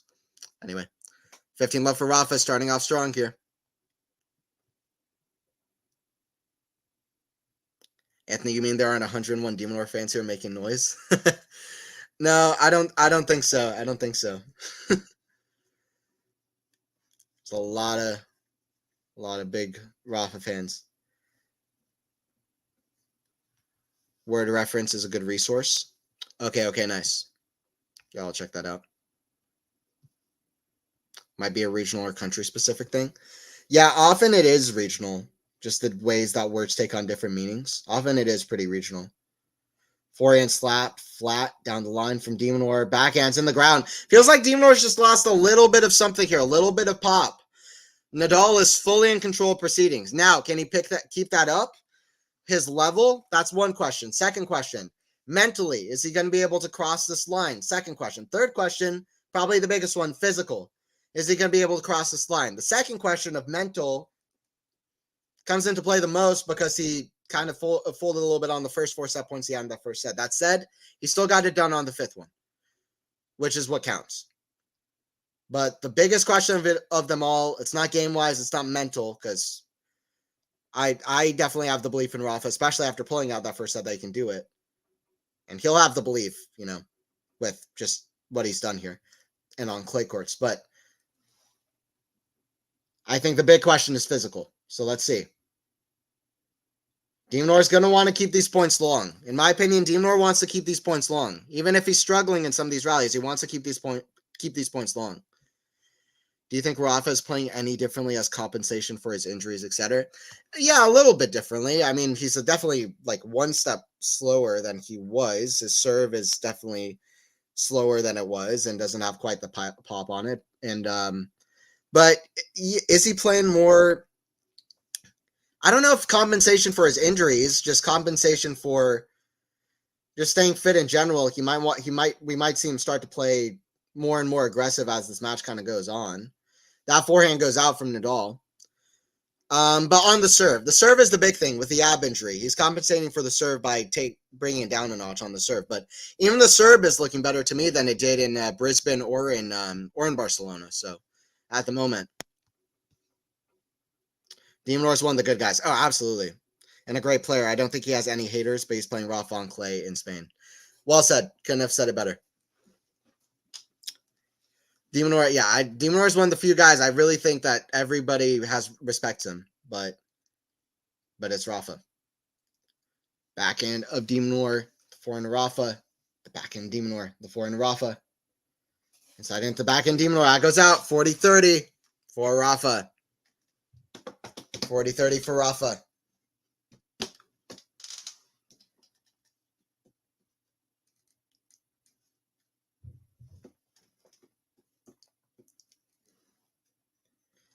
Baseline points won, by the way, big stat. 40 baseline points won for Rafa, 32 for De Minaur. I'll tell you what, that was fully flipped in Barcelona. Even in the first set, De Minaur was really holding strong in the rallies. Different conditions, new day, better Rafa. Here's what you get. Forehand inside out. Forehand De Minaur, that's in the net, 2-0. And De Minaur was playing nearly perfect that day. He's still playing really well, but Rafa has just stepped it up a notch here. He stepped it up a notch. And when he got broken in that first set, he got the break right back. That was the big thing. Yeah, I think Vamonos is more like let's get out of here version of let's go. Vamonos. So probably we won't hear anybody saying Vamonos on the tennis court. So basically, so basically it's like a more negative Vamos. So you have Vamos, which is let's go. So for example, Rafa have play a good point, or Alcaraz, for example, and be like Vamos. And then if Alcaraz, for example, is beating his opponent pretty badly, his other opponents, Alcaraz gonna be yelling Vamos. His opponent's gonna be saying Vamonos, which is negative. He's like, let's get out of here. I need to leave. I need to go. Alcaraz is destroying me 6-1, 5-0. I need to go. Let's get out of here. Vamonos. Backhand, smash, forehand. Nadal, how did he get that? Lob. Backhand smash. Oh, Nadal's there. He gets it. Oh, it's nearly an unreal shot. How good is it to see Rafa back, though, at least being able to try for those?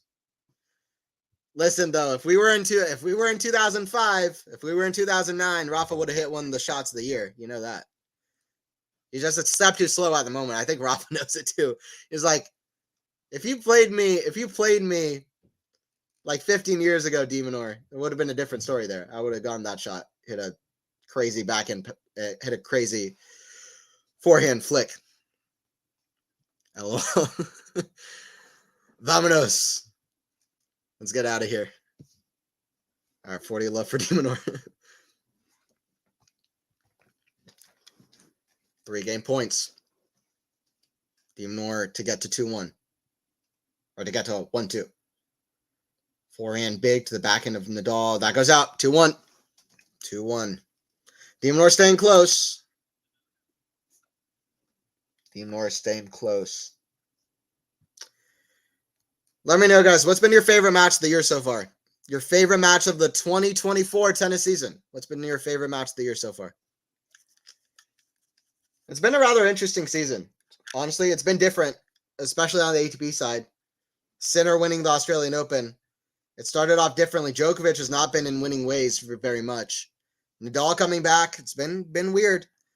But Tsitsipas winning in Monte Carlo when I don't think that many expected it. It's been a weird season.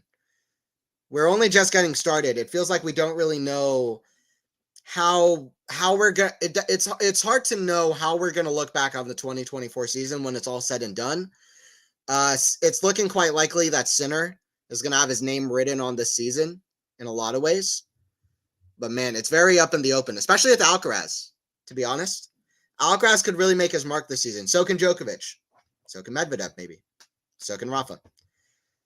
So can everybody else, but especially those guys. So let's see how this kind of all pans out. And Tsitsipas on clay courts, he's still a problem. Listen, he was tired after Monte Carlo and Barcelona, but I dare you to say that he's not going to be at least a factor on clay courts, you know? I mean, Steph is a factor. How he was playing in Monte Carlo, how he was playing in Barcelona, he's a factor. Listen, he's different on clay. Tsitsipas is different on clay. He's like top 10 win rate in the open era on clay courts. He's different on clay courts. So I would not fully count out Tsitsipas either. So I'm curious, who thinks this version of Rafa can compete with Carlos and Yannick and, of course, Nole? Not to be a party pooper, not to be negative, but I think that Rafa wants to go a little bit further to be able to handle the best versions of those guys, just a little bit. He's still playing amazing, but I don't want to get ahead of ourselves. I still think they're a little bit ahead. But it's a good question, Gary. It's a good question. I think Rafa, though, he's making good strides, though. He's improving. Barcelona is pretty good. This is even better than Barcelona. So if he can stay healthy and keep improving, that he's right on the right track. He's different on clay. He's a level above on clay in general, but also Carlos and Yannick are pretty good on clay and in general too. So I still think he might want to improve a little bit from this, but he's getting there. So my answer is not quite, but good signs to get to that point. Do you think Nole is in form? Yeah, Nole is not in form at the moment. We'll see how he can kind of get his form up starting from Rome and Roland Garros, and it is starting from Rome and Roland Garros. He should be great on clay courts too. It is only going to be harder as he's only getting older, but he should be. He's one of the great clay courters as well. That's what makes him the GOAT. He's an all-time great on every surface. The GOAT, in my opinion. But yeah. But he's the GOAT, in my opinion. Sinner won Australian Open. That was amazing. Yes. Yeah, Sinner with his first major. We'll see how he does at Roland Garros and Wimbledon, the U.S. Open. We'll see. I think he'll be pretty close by RG. It's Nole. Interesting. Dang, watching that, good question. It is a good question. 40 love. Interestingly enough, but yeah, Sinner winning the Australian Open is definitely a big one. Medvedev Hurkacz at the Australian Open, I think, is my favorite match of the year so far that I've watched. There have been a few good ones, but that's my favorite that I've watched so far this year. Although Mute versus Shang was good the other day. Thinking of other ones, Runa versus Dimitrov in Monte Carlo is good. Sinner versus Runa in Monte Carlo is quite good. That goes in the net from Minaur. That's a love hold for Rafa. The serve is looking very good. Serve is looking very, very good, so it's 3-1. Interestingly enough, my favorite match of the year is Sabalenka Stearns at IW. I love that answer, Gary. The match was insane from start to finish. Yes, it was. Saba saved 4 match points to win. I mean, it was such a great match from Peyton Stearns, too, that it was like, that was amazing. Just solid stuff from both ladies, just playing phenomenal. Hell yeah. That match was awesome. An insane mental fight from Peyton. Yeah. Awesome. And the attitude she brought on the court, just a hard hitting from both, the mental fight. It was incredible. Let's go Rafa, Joe. Okay, let's go Rafa. He's 3 games away from beating the world number 11. Back in shank from Rafa off the return. Goes into the crowd. So 15 love for Minaur. Hour and 38 minutes played.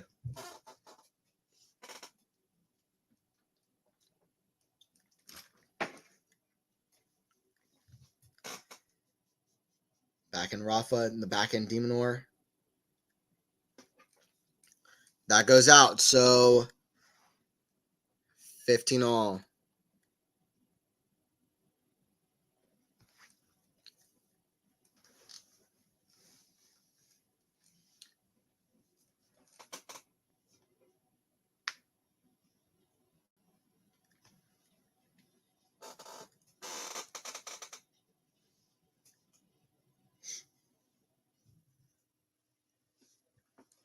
Serve from Alex. Down the tee. Forehand to Minaur. Forehand to Rafa. Backhand of Minaur. The backhand of Rafa. Backhand Minaur is in the net. So 15-30 for Rafa. Rafa's going to be looking to get a double break here.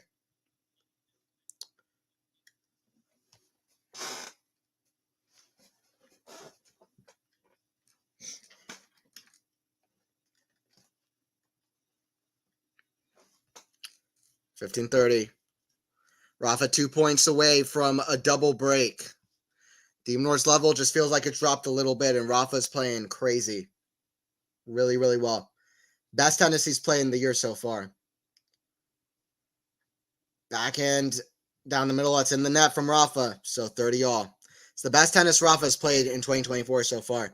And it makes sense it's coming on a clay court. He's been able to, he's been patient, Rafa. He's been very, very patient. Patience has been key in his whole career. So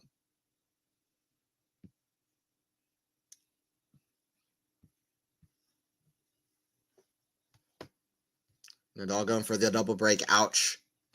Yep. Minaur is going to be saying vamonos in a minute. Backhand of Rafa. Forehand of Minaur. The backhand of Rafa. Backhand Minaur. Cross court the forehand of Rafa. Backhand Minaur. Backhand of Rafa. Forehand of Minaur. Down the line the forehand of Rafa. Backhand Minaur. Back cross court's a great shot. Minaur's not out of this though. I mean, let's not kid ourselves. Minaur, I think, was trying to play more aggressive there. I don't know what Minaur's strategy is going to. I honestly don't know what he wants his strategy to be, which is all kudos to Rafa.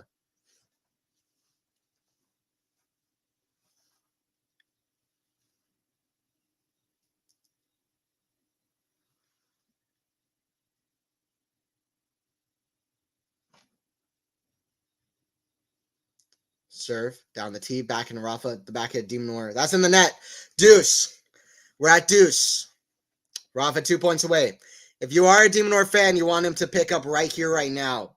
At least hold here and see if he can do something to fend off Rafa. Fend off. Is it an upset? Is it even an upset? That's a good question, actually. But it is, right? Even though it's Rafa, you might be able to call it an upset over the world number 11, especially because he lost last week. Although you're almost stretching it. It's almost a bit of a stretch to say it's an upset when it's Rafa on clay. But either way, a big win. I think it was a vamos from Minaur.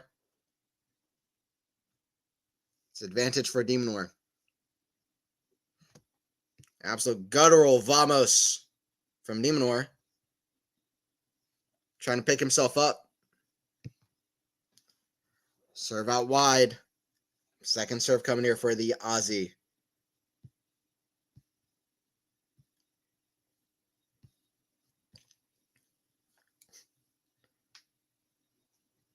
Backhand, the backhand to Minaur. Backhand down the line. Now it's a forehand from Rafa to the backhand to Minaur. Forehand Rafa. That's in the net. Minaur holds on. Alex holds on. So we're at 3-2 for Rafa. Rafa's still in the lead, but Minaur still holds on. By the way, the U.S. guys are doing pretty well at this tournament, which I'm excited about. They're winning some matches. Sebastian Korda got through Max Purcell 3-3. Fritz beat Darderi, and he's in the third round to play Baez. Tommy Paul is in the third round. He beat Lucas Klein. Some good draws, but still good to see them winning, honestly. Excited about that. Fritz and Korda, I mean, I'd watch out for those guys. I'd watch out for Fritz. Fritz actually played really well here last year. This was when I really felt, Fritz played a good clay season last year. He really did. I thought he played a good clay season. He's not usually that great on clay. But In Monte Carlo, got to the semis, lost to Rublev in 3 sets. In Madrid, he got to the 4th round, lost to Zhang in a really underrated epic match there, which was like 8-6 in the 3rd set breaker. Really underrated match. Very underrated match between Fritz and Zhang there. It's the type of match that you just wouldn't talk about. It's Fritz on clay taking on Zhang in the 4th round. And neither of those guys, I think Zhang didn't win the match they played after that. But anyway, that was a really good match. And then, Fritz got through a tough one against Rinderknecht at Roland Garros before losing in a tight match against Francisco Cerundolo's a clay quarter. So Fritz had a good clay season. Very tight match against Cerundolo. Fritz had a good clay court season. I would watch out for Fritz. You know, he likes the high altitude of Indian Wells when the ball bounces a little bit higher into the sweet spot. It plays a little bit quicker. You know, I'd watch out. He's got a pretty good draw with Hurkacz there, too.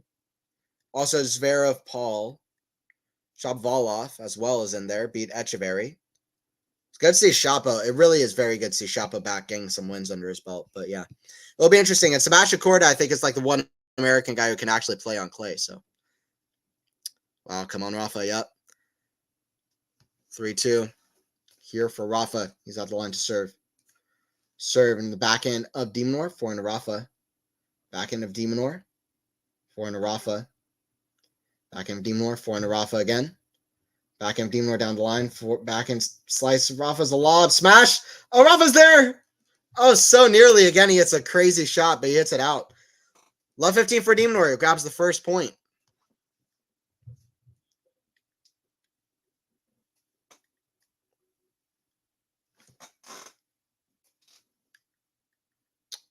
Love 15 for de Minaur.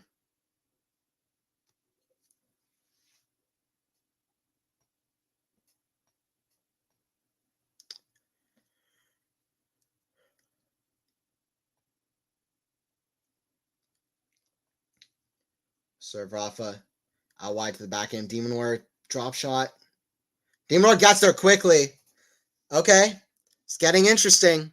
It's already been interesting. Now it's getting even more interesting.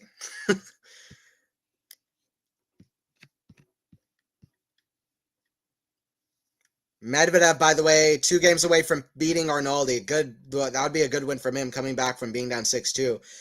Kachin and Tiafoe are very close there. It's 5-4 in the 3rd set, and Kachin is 2 points away from winning that one at Love 30. So that's interesting too.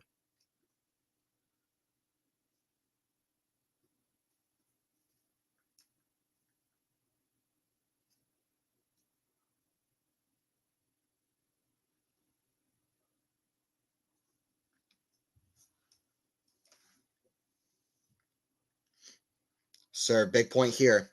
Big point. Big difference between Love 30 and Love 40 and 1530.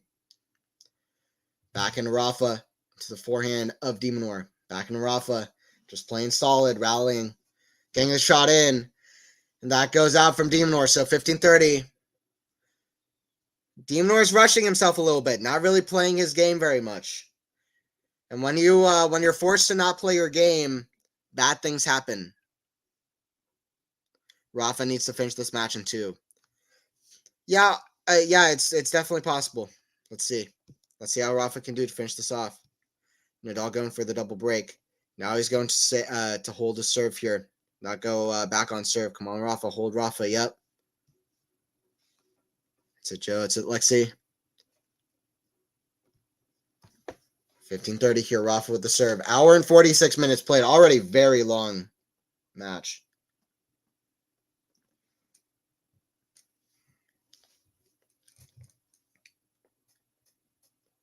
Serve. The backhand of de Minaur. Forehand to Rafa. The backhand of de Minaur. Back to Rafa. The forehand of de Minaur. Back in Rafa again. Cross court. The forehand of de Minaur. Back in Rafa down the line. Backhand of de Minaur. Back in Rafa. Forehand de Minaur. Oh, de Minaur absolutely blasts a forehand. Is it called good? Oh, it's called out. It's called out, and Nadal points it out. Ball's called out from de Minaur. It did look out. de Minaur is going to challenge here.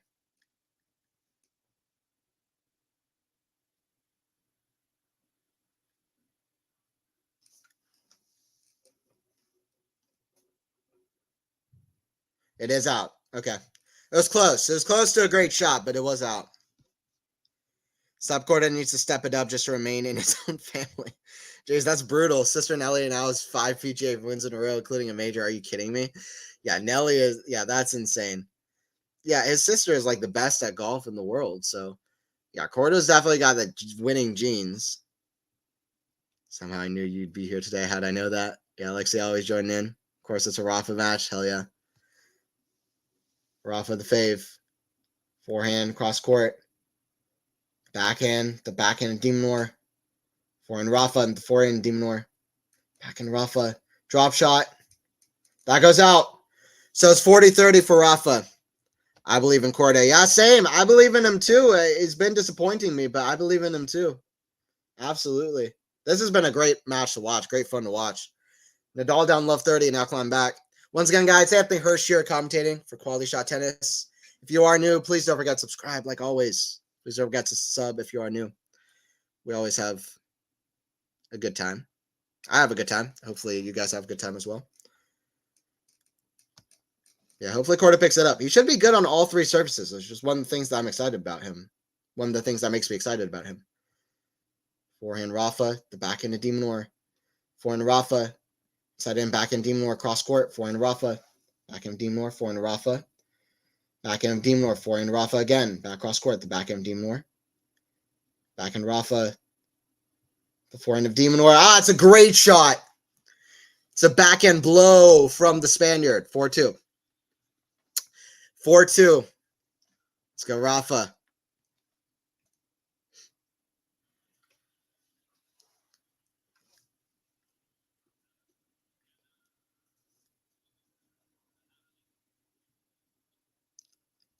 Medvedev still up on Arnaldi, by the way, at 40-15. Madsen Keys took the first set over Samsonova. Glad to see Samsonova back, though, playing a good level, because she's one of my favorite women's players. Absolutely. She's one of my favorites on the WTA. I love her kind of unique backswings off her shots, and I love she's very flashy and kind of creative with it. She's very talented. I love it. Like, she hits some forehand squash shots and forehand slices that are incredible as well. I'm glad Samsonova is playing at a high level. Rafa. Nadal's come here to play. Nadal's come here to play.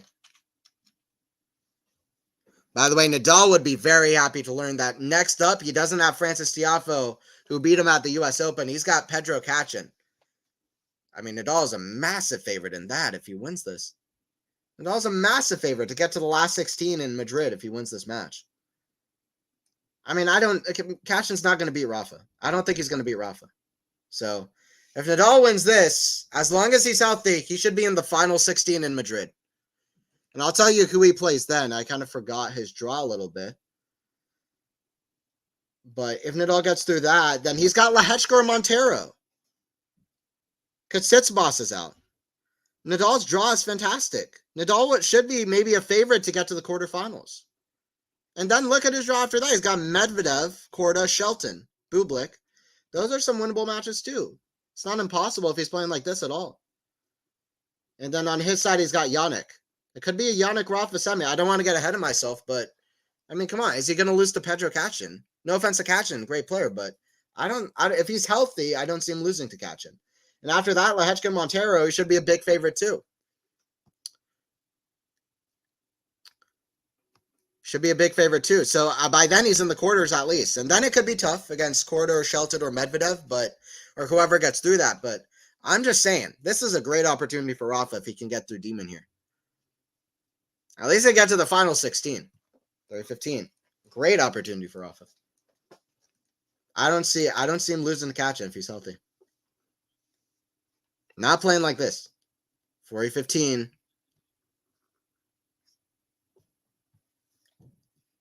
40-15. Kotov and Thompson, by the way, split sets. Medvedev trying to finish off the job against Arnaldi. I thought that was going to be tough, but a good sign for Medvedev that he's looking like he's going to get through that one. Big forehand from Rafa. Well left from Demon.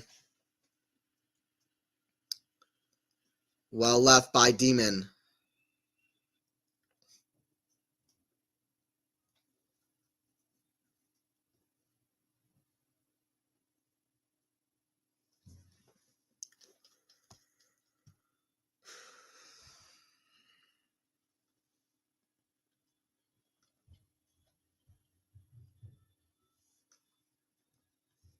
At my hair salon lurking. Okay, nice. Appreciate you still joining in at the hair salon. I love it. Yeah, however you guys are watching, I appreciate everybody joining in, whether you're watching on YouTube or on Twitch or Facebook, or if you're watching on X or Twitter. It's still Twitter. It's still Twitter. It's always going to be Twitter. I don't care. I don't care. Wherever you guys are watching, or if you're just listening, if you're watching and type in the chat, or if you're just lurking around, however you're watching it, it's all good. If you're listening while doing work, all good. By the way, if Rafa wins this match, I wonder what his ranking is going to be. Let me try to check that out.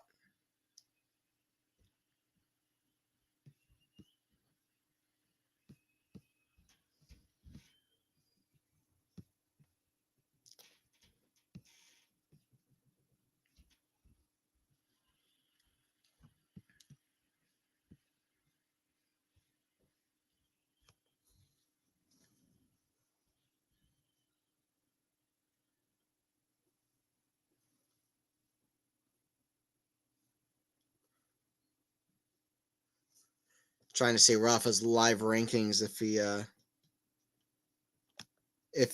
what his ranking will be if he wins this match. Trying to check the live rankings here.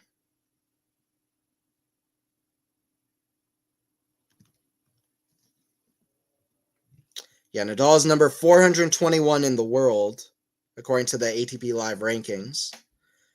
And if he wins this match, he'll have 125 points to his name. So I wonder where that would put him. You get a lot for winning round of was it round 64 at Madrid.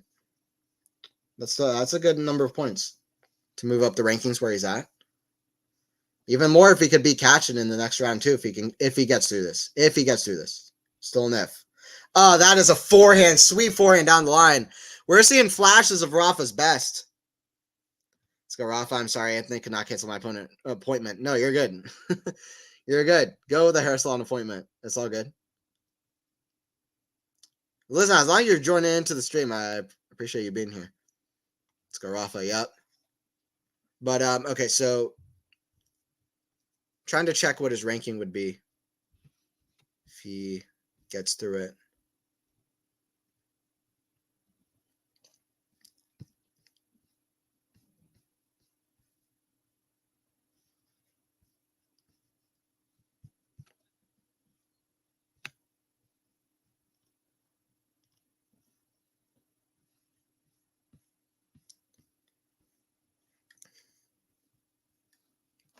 Yeah, Rafa would be 391st in the world. He would be 391st in the world if he can get through this one.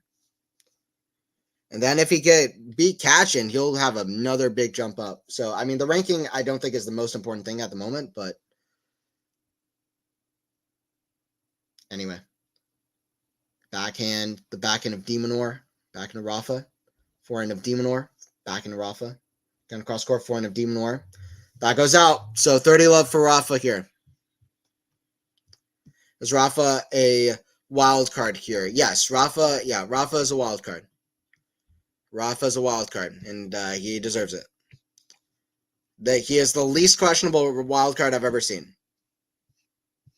There should be zero doubt for Rafa that he deserves the wild card spot. Actually, sorry, he's not a wild card. I'm mistaken. Sorry, that's my bad. He's in here on protected ranking. He's on protected ranking. That's my bad. He's not a wild card on protected ranking. Which is basically the same thing. You get instantly into the tournament, but no, he's playing off of ranking in the past. That's my bad. He's in here on protected ranking. 291st, 391st in the rankings, just because Rafa hasn't played in so long. But yeah, not a wild card. He's not getting a wild card by the tournament, so protected ranking from ranking that he had. 40 love for Rafa here at 4-3.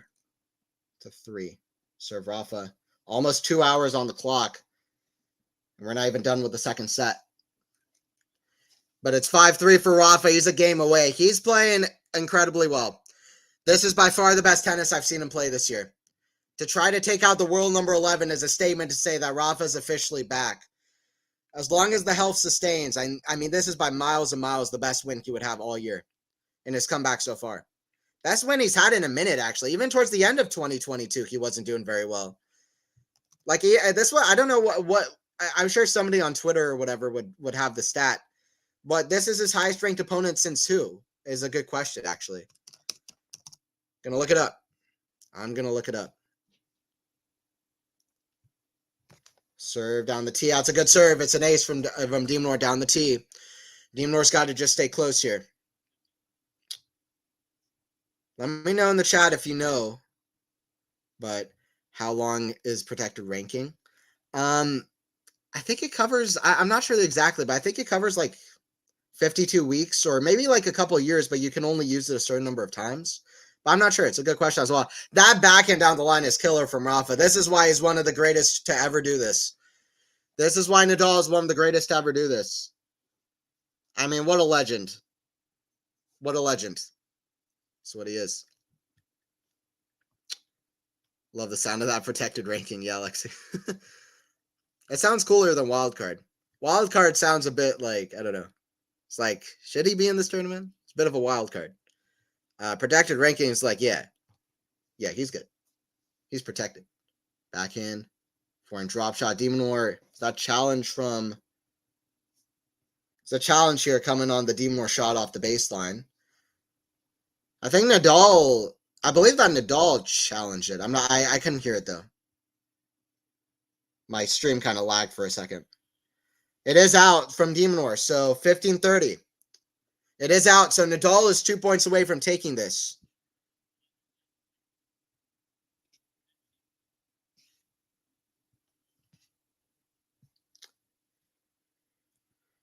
Okay, so Rafa beat... I forgot about this, but Rafa beat Casper. Rafa beat Ruud at the ATP Finals at the end of 2022.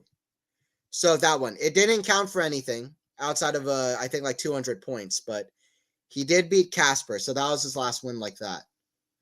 De Minaur with the forehand. The back of Rafa. Oh, no way! Oh! Rafa with a guttural roar. Oh, I love it. He's up, but he wanted to do it anyway. He wanted to do it anyway. 15-40. He wanted to do it anyway. Bring it. Backhand pass. Let's go. Let's go. Lurkin, nice Joe. Oh, shot of the match. Shot of the match. Oh, my God. What an injection of adrenaline Rafa has put into this match. What a performance from Rafa. This is surely Rafa back. What a performance, honestly. Serve from de Minaur goes wide. Don't count this man out, okay? Serve from de Minaur. Back into Rafa. Way up high. Forehand to de Minaur. The back into Rafa. Forehand to Demon. The back into Rafa. Just kind of rallying. That goes out, though. Just kind of waiting for de Minaur to miss there. Wahoo. Oh, my God.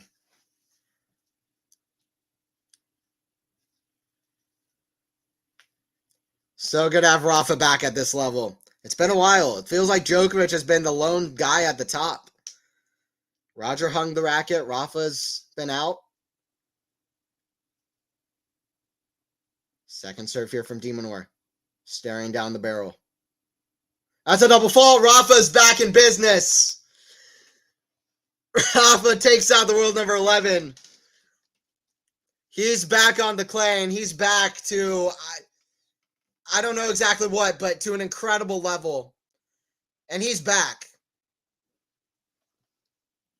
I think that backhand on the second to last point just was and his roar afterwards was like, I'm back. He's going to be a contender at all of the clay events. I would say don't kid yourself. I don't want to get ahead of myself, but if he's healthy, Rafa's a different beast on clay. If he can play like that, and that's only him starting to play at his best, or like at a top level, Roger almost won Wimbledon when he was around 38 years old against Novak in the final. He beat Rafa in the semis, who had won Wimbledon twice, including beating him at his prime in 2008. Rafa is going to be about 38 years old at Roland Garros, having just turned 38. Don't want to get ahead of myself, but all I'm saying is Rafa fans rejoice because Rafa's back. So good. I'm so happy. Same. Rafa back. So good. So good. Hell yeah. Rafa. Yeah, thank you. I appreciate it. Please don't forget to subscribe if you are new. All of that stuff. Please don't forget to subscribe to Quality Shot Tennis YouTube channel. Please don't forget to like the stream if you did enjoy. It does help out the channel. Appreciate everybody joining in. Rafa's back with his king watching. Not a bad Saturday. Absolutely. Rafa. Demon sucks. I mean, I don't know about that, but Rafa played a great match. No hate to Demon. Demon played well even. That was a mammoth first set. Kind of like in Barcelona. Mammoth first set. Minaur pulled it out. And then Minaur in Barcelona, Minaur pulled it out, and then he ran away with the second set. Here, Rafa pulled it out. Rafa ran away with the second set. A little bit. Almost Rafa. I told you no one beats Rafa consecutively, of course, except Novak. You're right, Lexi. You're right. Thanks, Lexi. Thank you, Zara. Thank you, Joe. All right, see you guys later. Let me look at the stats, though, real quick. By the way, Kachin, what a fantastic draw. What a fantastic draw. They're showing the winners on forced errors count. I don't care. It was a great match. They're showing 18 winners, 33 on forced errors for Minaur. I don't care. It was a great match. It was well played from both. Rafa was just too solid. Serve was so good from Rafa. I thought it looked better against Blanche. He wasn't tested, though. But here, for sure, better. Minaur was only able to save 1 out of 5 break points. Rafa playing the big points so well. So good.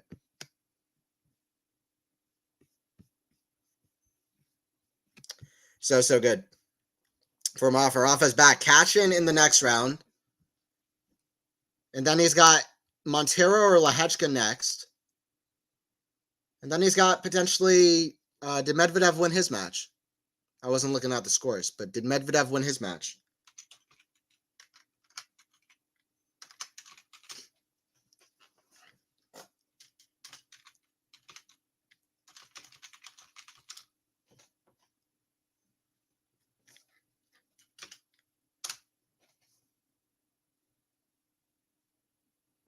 Yeah, Medvedev beat Arnaldi. So he could have Medvedev in the round after that.